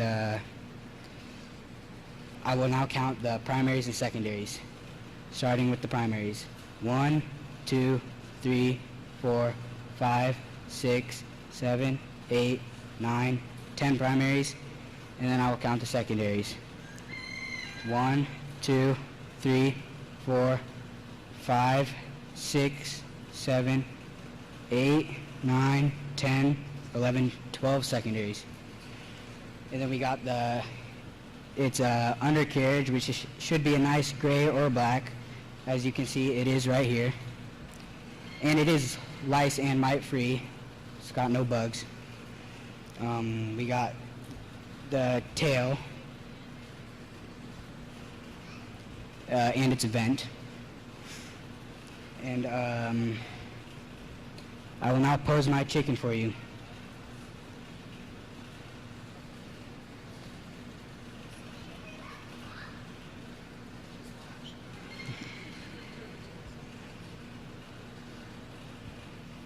Also, a disqualification in this breed is if the tail is up too high. Any questions? Does she lay eggs? Yes. What color? Brownish, white.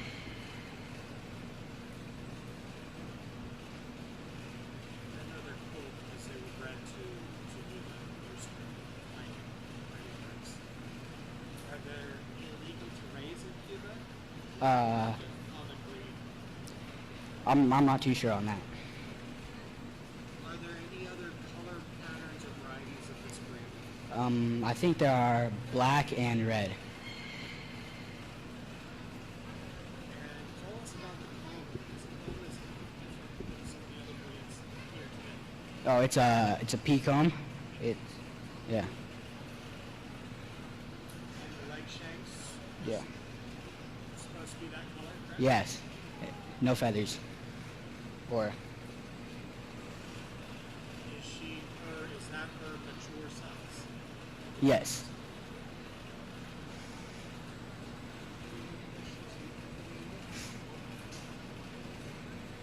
She's a neat bird. She's a neat bird. Yeah. She's hot. She's cool eyes.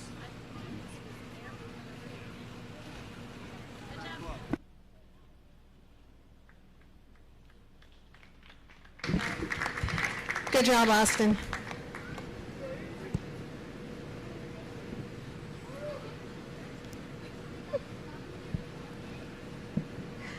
All right, Gage, bring that big old coaching up here. He's like,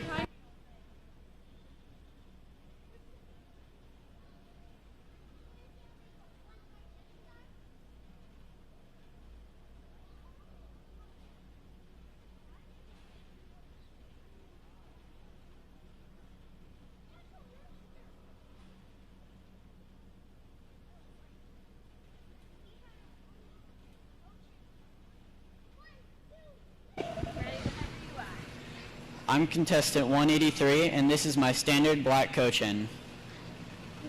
Standard black coach, well, Cochins originated in Cochin, China, where it was a gift to the queen, and then later they kept breeding them for more, not as much laying and market purposes, but more showing and like collecting.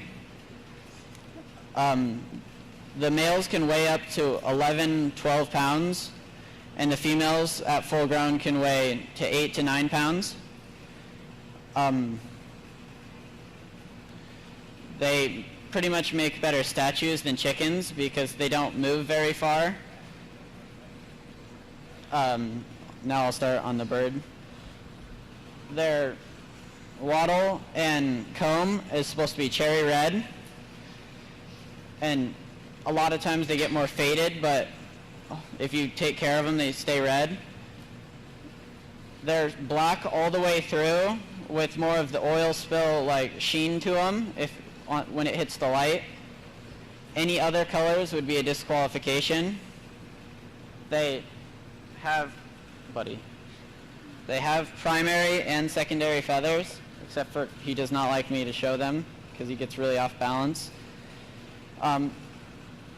Their legs are very hard to see because of their feather covering, but are supposed to be pretty much completely yellow, but mine kind of has black on them, and black and gray.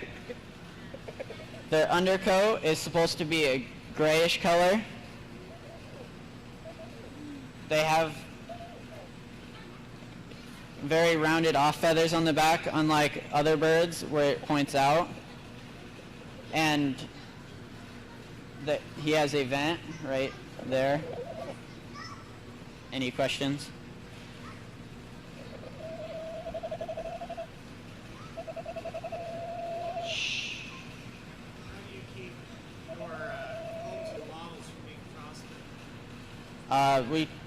Ours, if it gets cold enough, we take them into the heated office. But otherwise, we make sure they have plenty of bedding.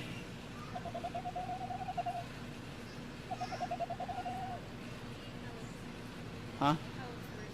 I'd say he's only 7 months old. Coachins take a little longer to develop or tour. Other breeds are slower maturing breed.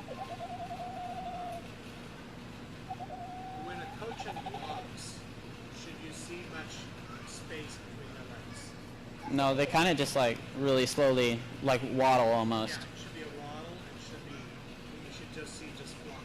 The feathers just flop. You shouldn't see much space between. Did you check the keel bone on him by chance? No. Check the keel bone. Not sure. We usually check that for straightness so we don't have any twists or nodules.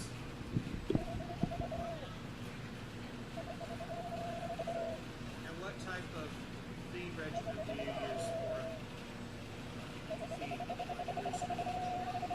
I think we just use generic like 18% protein, just show feed. Do you supplement with anything else?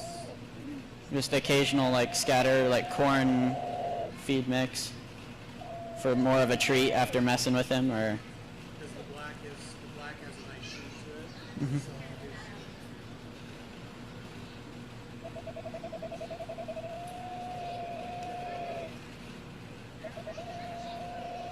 should they have a massive breast on them? I don't think normally they don't, but because the female over there does not, but this guy a lot of times does have a lot larger up top. Mhm.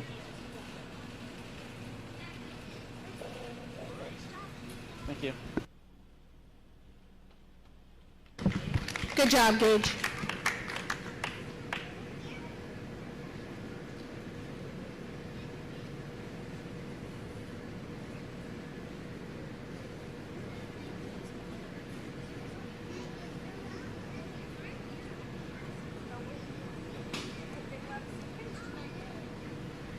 Okay, Gage and Austin, come back up.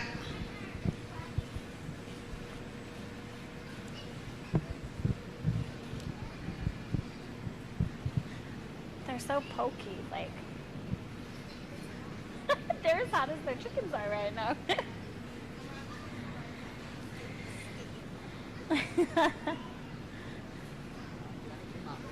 What? No, they're hot. We're going to mess with them here in a minute, and they're done. All right. As you noticed, as we age up into the poultry senior division, we asked some tougher questions. David asked them some pretty tough questions. We kind of expect that over time, that as you've shown for multiple years, that you should pick up more knowledge as you go. Both of these gentlemen did a nice job. The same thing I'm going to tell you that I told the intermediates is start at your head and work your way back. That's the easiest way to keep track of where you're at and what you've done. The other thing is just research on breeds, because when you get to this age, we ask a lot more breed questions. We ask a lot more, why do you use them, what are they for, those kinds of things. Otherwise, they both do a nice job. Can you think of anything else? I can't. Oh yeah, this time around we even asked them if they need disqualifications for their birds, because that is something to know as you start showing, and especially if you choose to show on in bigger shows, you're going to want to know those disqualifications so you don't get that bird out there, as well as those are birds that then you may not want to keep in your flock if you're using them for breeding purposes. You may choose to cull them out. And so We really did kind of ask these two guys a lot of harder questions, and they did a nice job. They held their composure, even if they were honestly said, I don't know. They were very calm and cool about it and didn't get flustered. They just waited for the next question. So both of you did a nice job. I know it's hot. It's tiring when you have to wait to be the last ones to get to go for showmanship, but nice job tonight.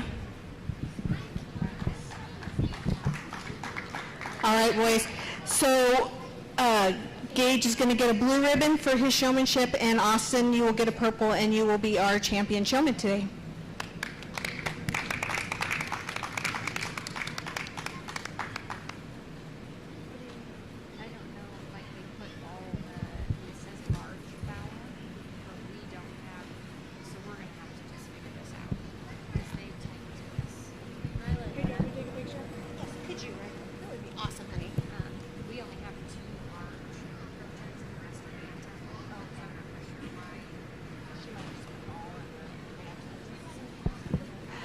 Okay, so I wanted to let you know that the 4-H Cafe will be open until 8 o'clock tonight, so if you want to go over and get something cool to drink or something quick to eat, do it before 8 o'clock.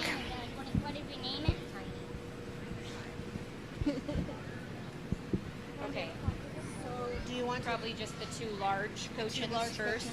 Okay. But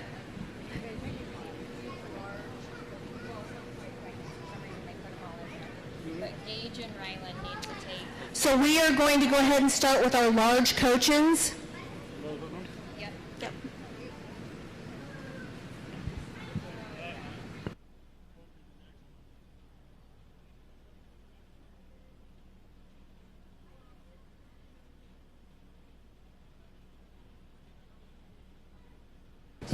After the coachin, large coachins, then we will move to the Polish.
Okay, we have two black standard Cochins, and like a 4-H'er said, they came from Cochin, China, which is now Vietnam originally, and they were a gift to Queen Victoria of England, and they became a breed that they fancied, and meaning that they started breeding them and breeding the different varieties and for the type.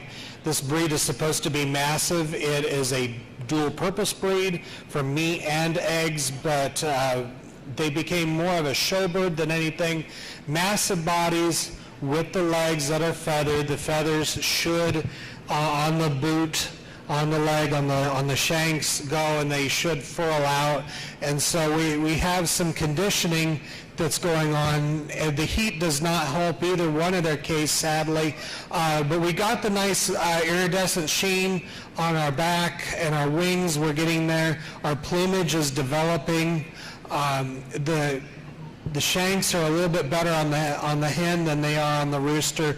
His are kind of beaten up right now. Both are healthy, and they're getting there. And we suggest, if you haven't tried, Flock Builder, which is a 20% protein that helps our Cochins that we raise get to more of that massive size. They are the right type and the right temperament, but condition-wise, they're just not there for a purple ribbon, so we'll give a blue to both of them.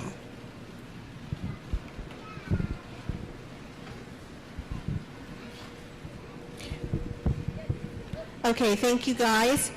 Next up to the table will be the Polish.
right, so we have 3 really nice Polish. They're all the white-crested black Polish.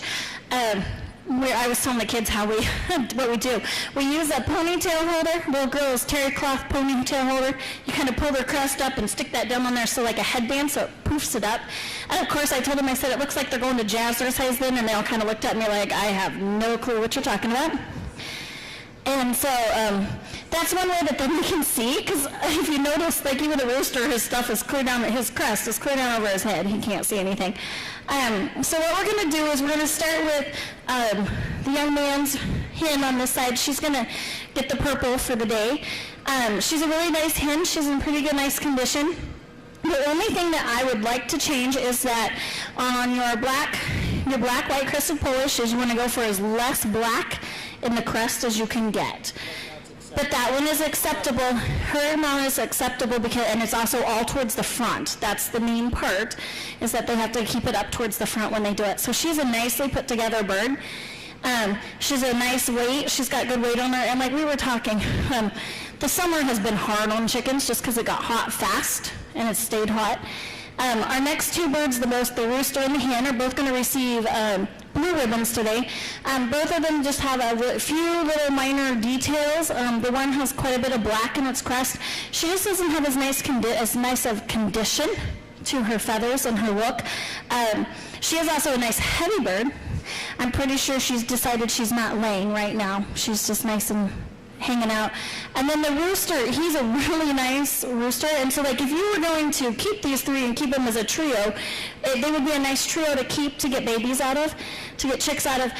His only main thing is when you look at his wings, he's got some white ticking and some white feathers in there, and so normally that would be considered a disqualification type thing if you were at a large show.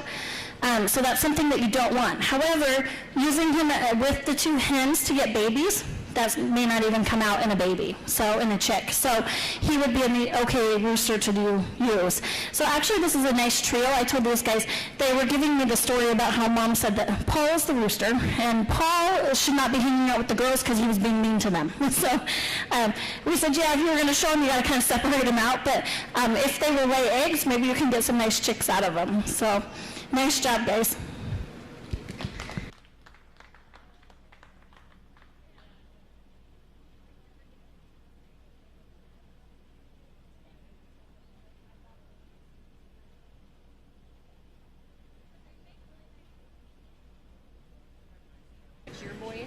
Okay, if we could have the all other standards come up. Does your boys need one Yeah. in there?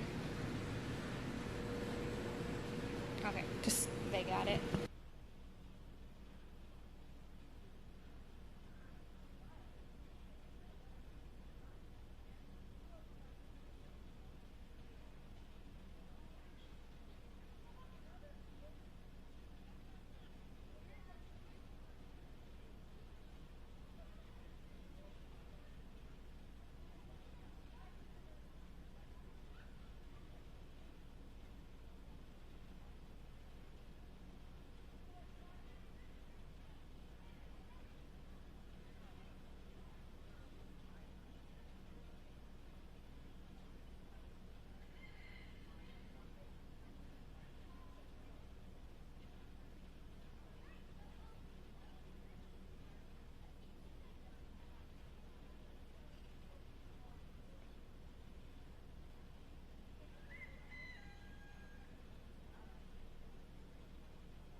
we get a treat to see some different breeds that we usually don't see at county fairs out here. So we have a Kubalaya and we have two Sumatras. In the Sumatra, we have a blue Sumatra and we have a black. And so we'll go through each of these birds. The Kubalaya, they're from Cuba. They were raised for the cockfighting rings in Cuba. And that's why I asked them if, in showmanship, if they were legal to own. The United States, Americans would go down to Cuba and they would bet on the cockfights in Cuba when we're allowed to do that until Fidel Castro took over in 1959. So that was a big moneymaker in Cuba where they were legal to have the cockfighting bets. And so it's a beautiful bird. She's an older bird. She has the right condition and color, and her feather pattern and contrast is nice. She's not supposed to have her tail stand up very much in her carriage, but they are nice. They are a nice breed. They're an unusual breed. They have a pea comb, which is different than a single comb or a rose comb that you would see in some of the more common breeds that we have. And then we have the blue Sumatra. The blue Sumatra is going to be that really dark charcoal gray, but we call it blue. She is going to be a longer, stretchier breed. Sumatras are from southern Asia, Indonesia area. They are a very interesting breed. Beautiful roosters with very expressive full tails, if you ever get to see them. And these are young birds as they're getting started, but both of them are the correct type. They are dark-shanked, dark-skinned, dark eyes. You know, if you almost look, it's like, is that a crow over there? You know, your first thing is like your first impression, because they are supposed to be pitch black. And even the blue is a really dark, dark blue. And so both of them are very interesting for people to see and to be introduced to, along with the Kubalaya. We don't see the hens as much because they're not as colorful as the roosters. The roosters have some really cool chestnut in them and are really neat. So a treat to see all three of these birds. All of them are in good condition. All of them are on a good plane of nutrition with good feather condition and health. Our two Sumatras, as they grow, they'll be growing and they'll stretch out. They're kind of like junior hires or middle schoolers. They're going to stretch and kind of grow into their really interesting body type. So we're going to give all three a purple ribbon. Very nice. Stay there.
So we have four here for the top for your large breed.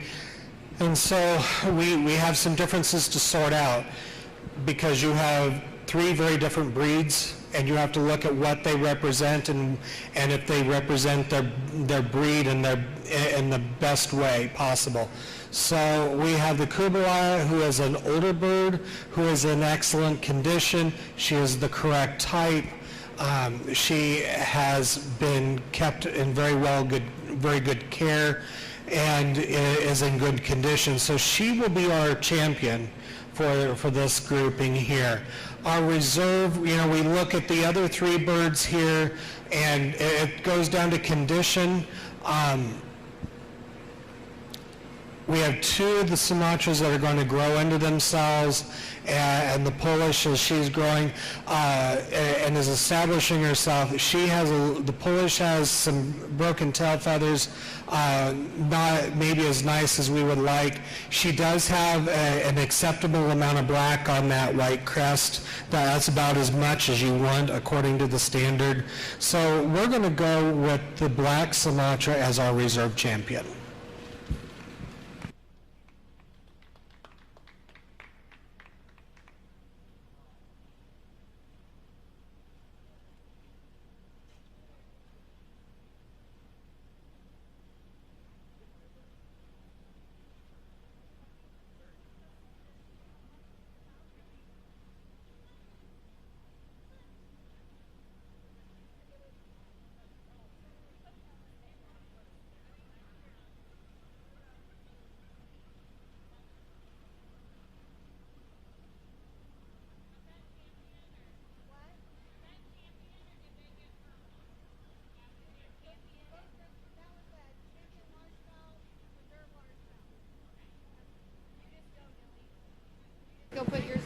Okay, let's go ahead and start our bantam classes, and we will start with our bantam coachins.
All right, on this class we have a set of Cochin Bantams. They were one of my favorites to show when I was in 4-H. They're pretty docile, even as roosters. They're not overly protective or overly mean or crazy like roosters can be. They're pretty nice guys. And we have 3 really nice roosters out here. There's just going to be little things that separate them out is what's going to happen.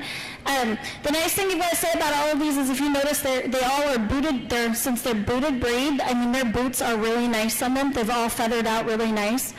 And then you'll notice if they, like she's got the black one posed sideways for you to see. You can see how their tail carriage puffs over. We always joke at home, David always tells me that they're your little puff balls out there running, because if you watch them, they kind of waddle and they're just this ball of fluff. And so today we're going to do a purple on the black rooster. When it comes down to it, it's just he's got a nice sheen. He doesn't have any white in him. He's got a nice condition to him. He's just an overall nice rooster. The barred rooster, you've got to appreciate him. Barring on a Cochin, barring on a barred rock, anything is like impossible to get a nice barring, and that's actually a really beautiful barring on him. The only thing that makes it that we're going to put him as a blue is that he can't see out of the one eye. I mean, it's just a minor detail. As far as if he would make really nice babies, he would make beautiful babies. He's got a great barring system, nice combs. And we asked these guys and we said, how'd you get such nice combs? And they explained how they house them at home so that they don't have rooster fighting and they're out of the weather, because if you notice the black doesn't have any sun bleaching to them, and so that's really nice. And then the guy here, the old guy here on the end here, he's going to also receive a blue ribbon. You can know he's just an older rooster. He's got a little wear and tear on his comb and wattles. They said he likes to fight with others. But he's overall a nice rooster. He's patterned nice. He's got his boots on him. He's, his tail carriage is right. Everything is nice about him. He's just not in that space where, there's just those few faults on him that make him get a blue. But overall, these are really nice little Banny roosters. All 3 of them would be great things to have in your flock. So good job, guys.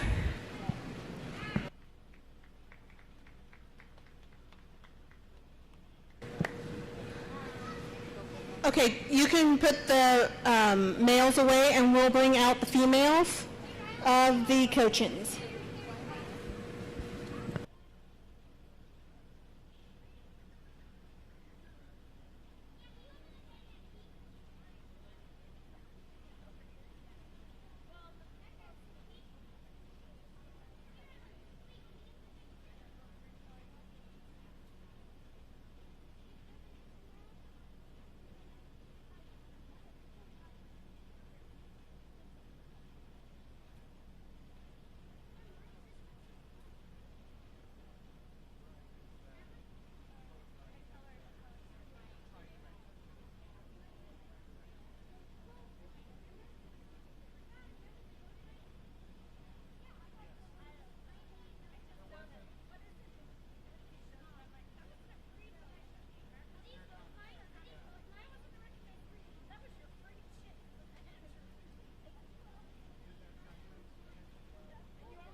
Okay, so we have two female coaching pullets and hens.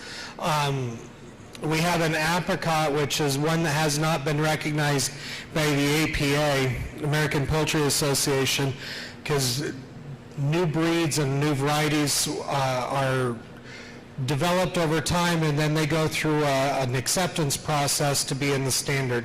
But we have to give her a lot of credit for a really nice body. If you look, I'll pick her up real quick. It's one of these breeds that you can pick up and just kind of love on. Look at that poof ball. That's what we're looking for, is that round ball shape. And she has a nice body, nice width. She has nice leggings with her shanks and her boots. So that's really nice. I like this apricot color. It's going to take, hopefully this will be accepted. But usually it's some random cross that shows up that looks kind of cool, and people start breeding towards a certain color, and then they get it accepted once a variety color like this breeds true long enough. So it's a vetting process. So we'll give her a purple. Now we have a black here. And she's got some white here, some silver right below her on her neck, which would technically be a disqualification, and some broken feathers here condition-wise.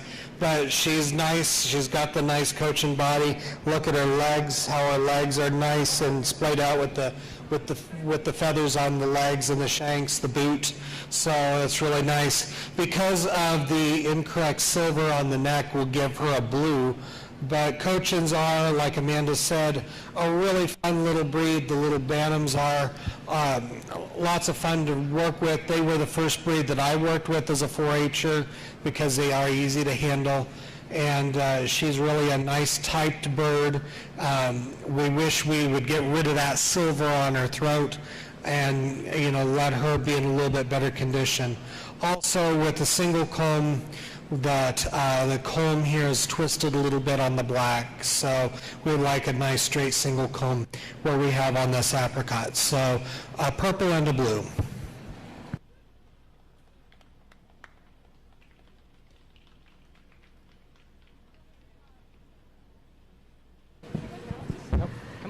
Okay, if we could have the the Wyandotte males, the cock and the cockerel, come up, please.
So we have two Wyandotte Bantams, and really nice conditioned birds that have been well taken care of.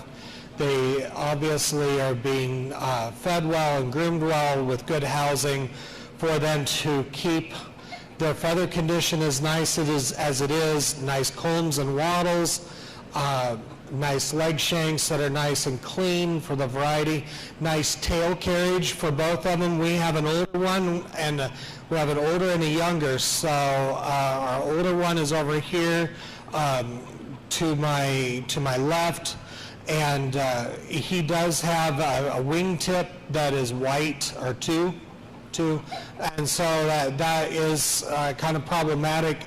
You know, we could put him with a hen or a pullet and see if he would throw chicks with pure black wings. So that's really good, wing tips. Now our younger rooster, our young cock, has the same characteristics of a nice body, nice thick frame, nice type for a Wyandotte, nice tail carriage for a Wyandotte, good overall health. So, and his wing tips were all black, and so that's really where we can separate this out pretty easy. So our younger cock or cockerel will be our purple, and our older rooster will be a blue.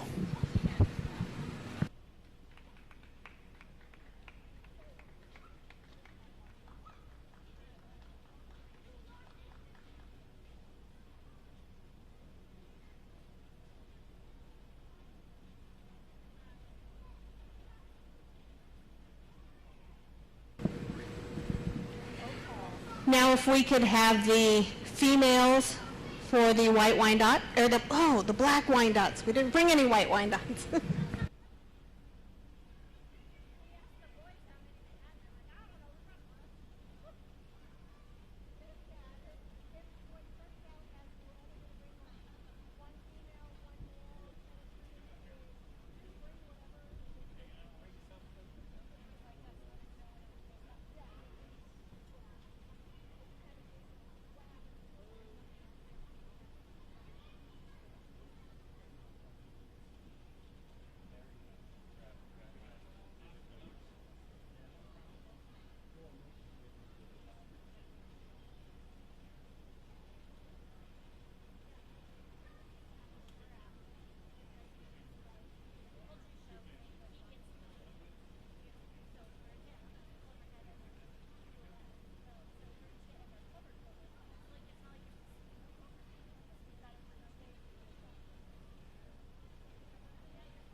We have 3 really nice black Wyandotte Bantam females, and we have some different ages, but they all are. Our lady over here closest to me, she really is a gem. You look how she poses. She poses just like what you would see in a picture on a catalog with the standard or with a hatchery website.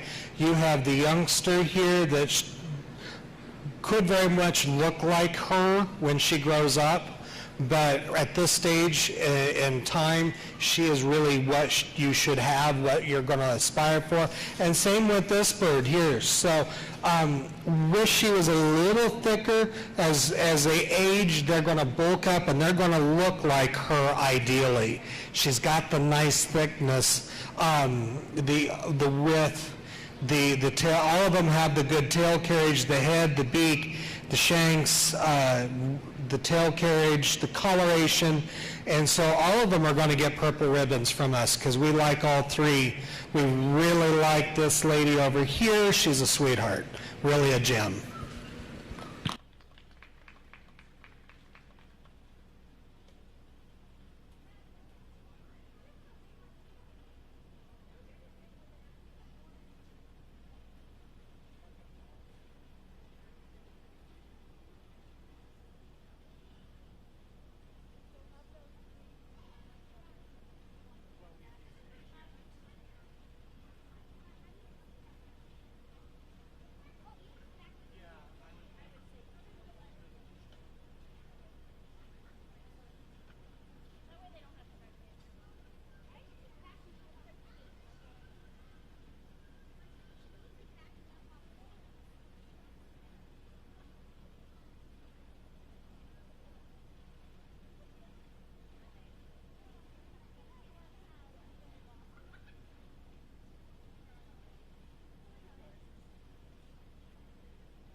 All right, so in this class of Bantams, we have 2 Silkies and then a Broma.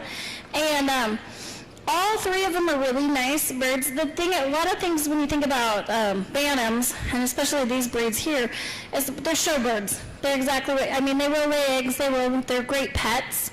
but they're showbirds. And so we have two really nice silkies. We have a rooster and a hen, and then the guy at the end, and all of them are in nice condition. The right body types. I want to know how they washed their silkies and got them so white, if they had a secret, because I could never get ours that white probably. And they all carry their tails the way they're supposed to. They stand up. We were having the silky rooster stand up just so we could kind of see what he looked like.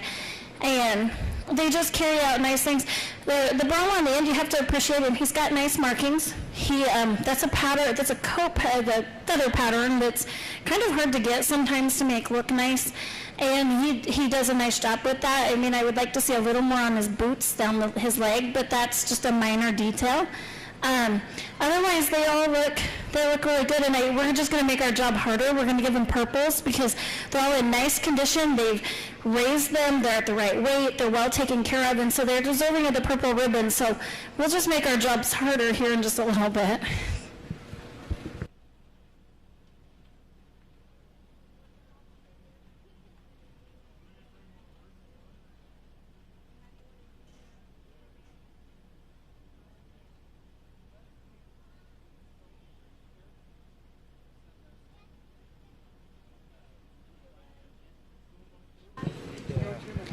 Okay, so we need Dillinger to bring up his little apricot pullet, and Ryland to bring her black cockerel. And then Ty, we need your black Wyandotte hen and your black Wyandotte cockerel.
All right, we were just discussing with the 4-Hers. We asked them to put them in a side view and just show them off for the few crowd that's here, just so you can see. Like I was telling them, there's not a single bird out here that isn't deserving of winning. Honestly, these are nice birds. Anybody who shows would be more than happy to take one of these home if they were showing, because it would be a nice bird to add to their flock. And so I was telling these villagers they should be proud of them. Show them off here for a minute. It's hard work, and it's hot. I do think they deserve a round of applause, every one of them that's out here.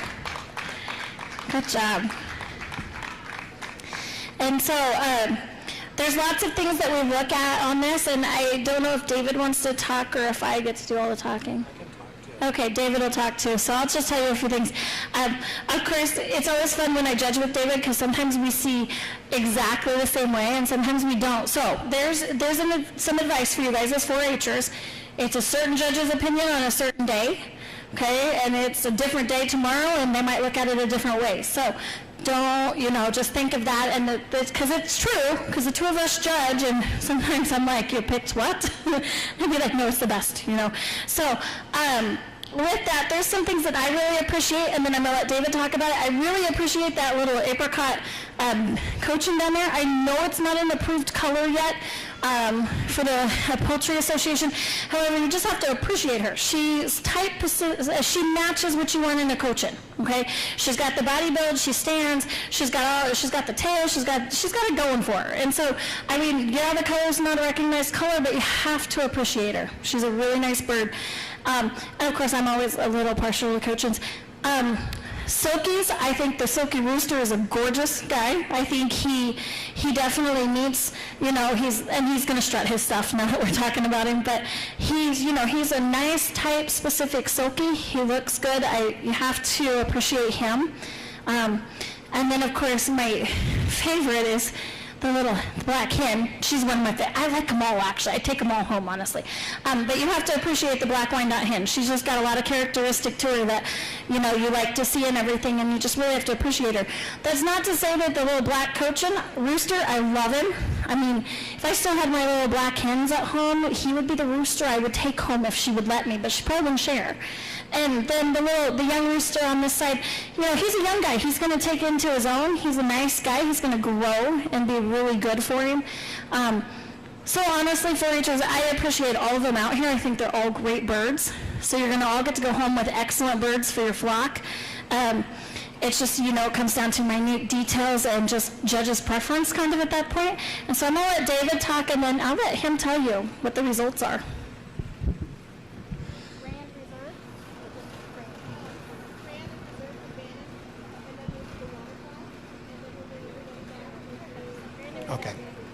Okay, so we have 5 really nice birds that we brought up here to the final to look at. And like Amanda said, the young Wyandotte rooster, he's going to grow into his own. He'll be really nice as he fills out like the older, more mature rooster. He's got all of his black feathers. There's no white in there, so that's really good. So he will be a really good prospect as he grows and he fills out. The Wyandotte hen is, and like I said earlier, she's really a gem. She has a really nice thick body of a Wyandotte. If you've ever seen a standard Wyandotte, she's the exact same, just in miniature size. Nice, big, broad, thick, good tail carriage, really nice plumage, correct comb, correct wattles. She poses well. We have the white Silky rooster, and when we weren't watching, he was standing and posing really, really nice when we weren't talking about him. And Silkies are going to be judged a little bit different because they don't have the same type of feather, but he is the correct type. He's got the dark skin. He's got all the dark markings. He has a beard, which is different. We could have had bearded Polish, but we didn't this time around. And he's standing really nice. He's posing. This is the way a Silky should pose. He's got the right body type. Our black Cochin, he's nice and wide because Cochins need to be wide, that wide puff ball. Like Amanda said, if our little black hen was around, if we still had her, they would have had some nice chicks together. And so he's a nice typed Cochin. And the apricot, which is, I really like the color combination. It'll be neat, and we're trying to guess what was crossed, and my guess would be a buff and a white somewhere to get that apricot color. And apricot is popular not only in chickens but also in dogs. We're getting that ivory color is starting to show up, so maybe there's a trend towards that color pattern in all breed animals. So there's different little things that you have to give and take between all of these birds. and where they are at today, and what do they represent at their stage of development. So our grand champion is going to be our Wyandotte hen. She is a beauty. Do take care of her. I hope you get some beautiful babies out of her. And then our reserve is going to be that wonderful white Silky. So Silky Rooster is really a nice guy. And all of these birds are really nice. Thank you for bringing good, healthy birds to your fair.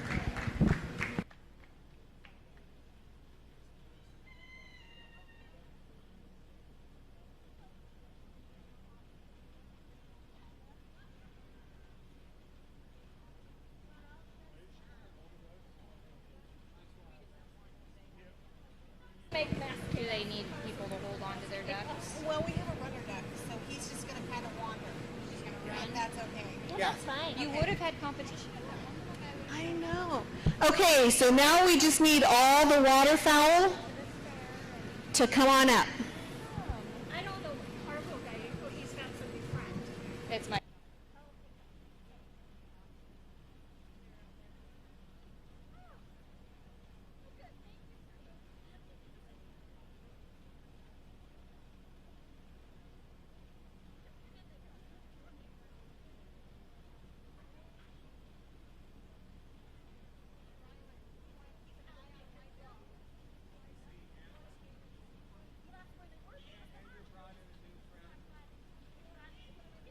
Yeah.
okay, we're not going to pay attention to the ducks and let them stand and do their thing.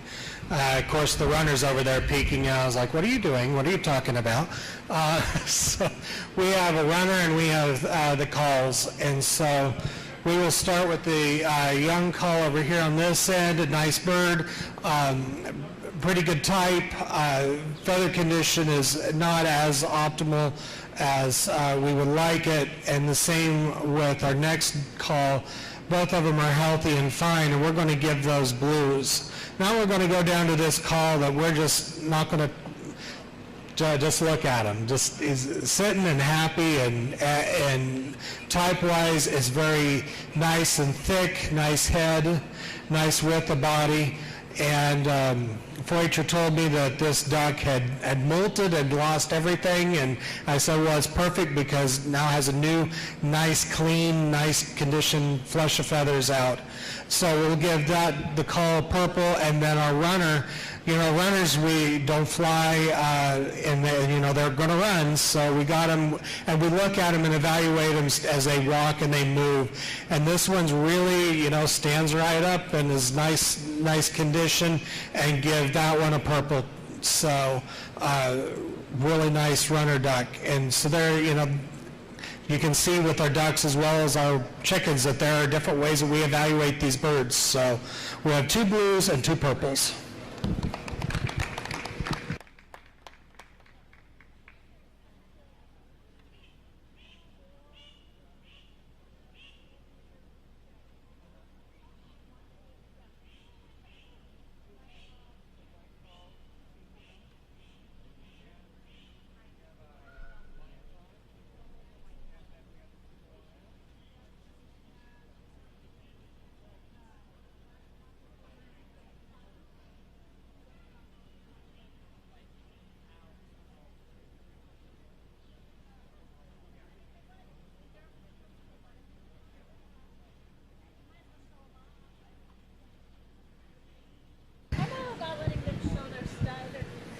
Okay, so if we can have the champion large fowl Kubalaya hen, the reserve large fowl, the black Sumatra pullet, the champion bantam, the black Wyandotte hen, and your reserve bantam, that silky cockerel, come back to the table.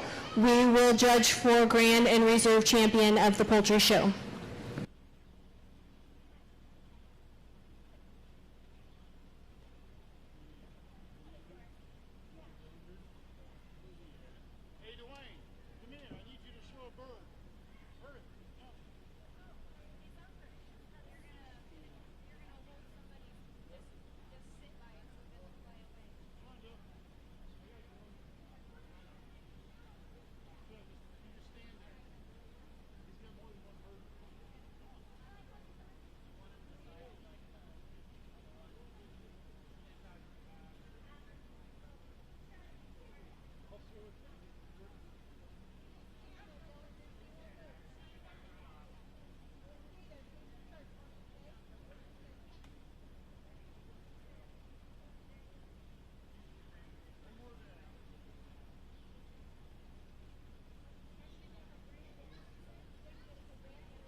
we saw eye to eye tonight, so the drive back to North Platte won't be terrible.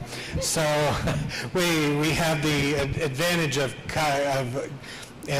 decompressing and cussing and discussing on the way home, and we used to do that when we were teachers in Kansas. We taught at the same school district, and so we had a 30-mile drive back to home, and we would discuss back and forth different things that happened, and that happens at fair time too. When you get to the very top, when you're looking at the top birds, you know, for Grand and Reserve overall poultry, you have 4 distinctly different breeds of chicken, and you have a really nice cull duck. Where do you go? You know, it's, you know, we talk about the standard, fitting the standard. Does it represent itself in the most positive light? Does it fill the needs of the standard according to that big, thick book? And also, you know, what is the impression that shows on here? So you have some different things. You have a very old hen in the Kubalaya. We have a young Sumatra that has a lot of potential. She's growing into herself. You have a cull duck who just totally all the feathers came out, went through a molt, and is looking awesome today. And so, you know, those are all wonderful birds. And so between the two of us, I had it in mind as I was looking, and she had it in mind as well. We still have to go back to that Wyandotte hen as our champion overall poultry. What a beautiful bird, and to please, please, please take care of her and get some nice chicks out of her. And you know, that white silky rooster, look at him. He's what you see. He's really a nice silky. He's so clean. White is hard to keep clean, and he's got the right type. He's got the right body size. He's got the dark skin, the right comb. So he's going to be our reserve overall poultry.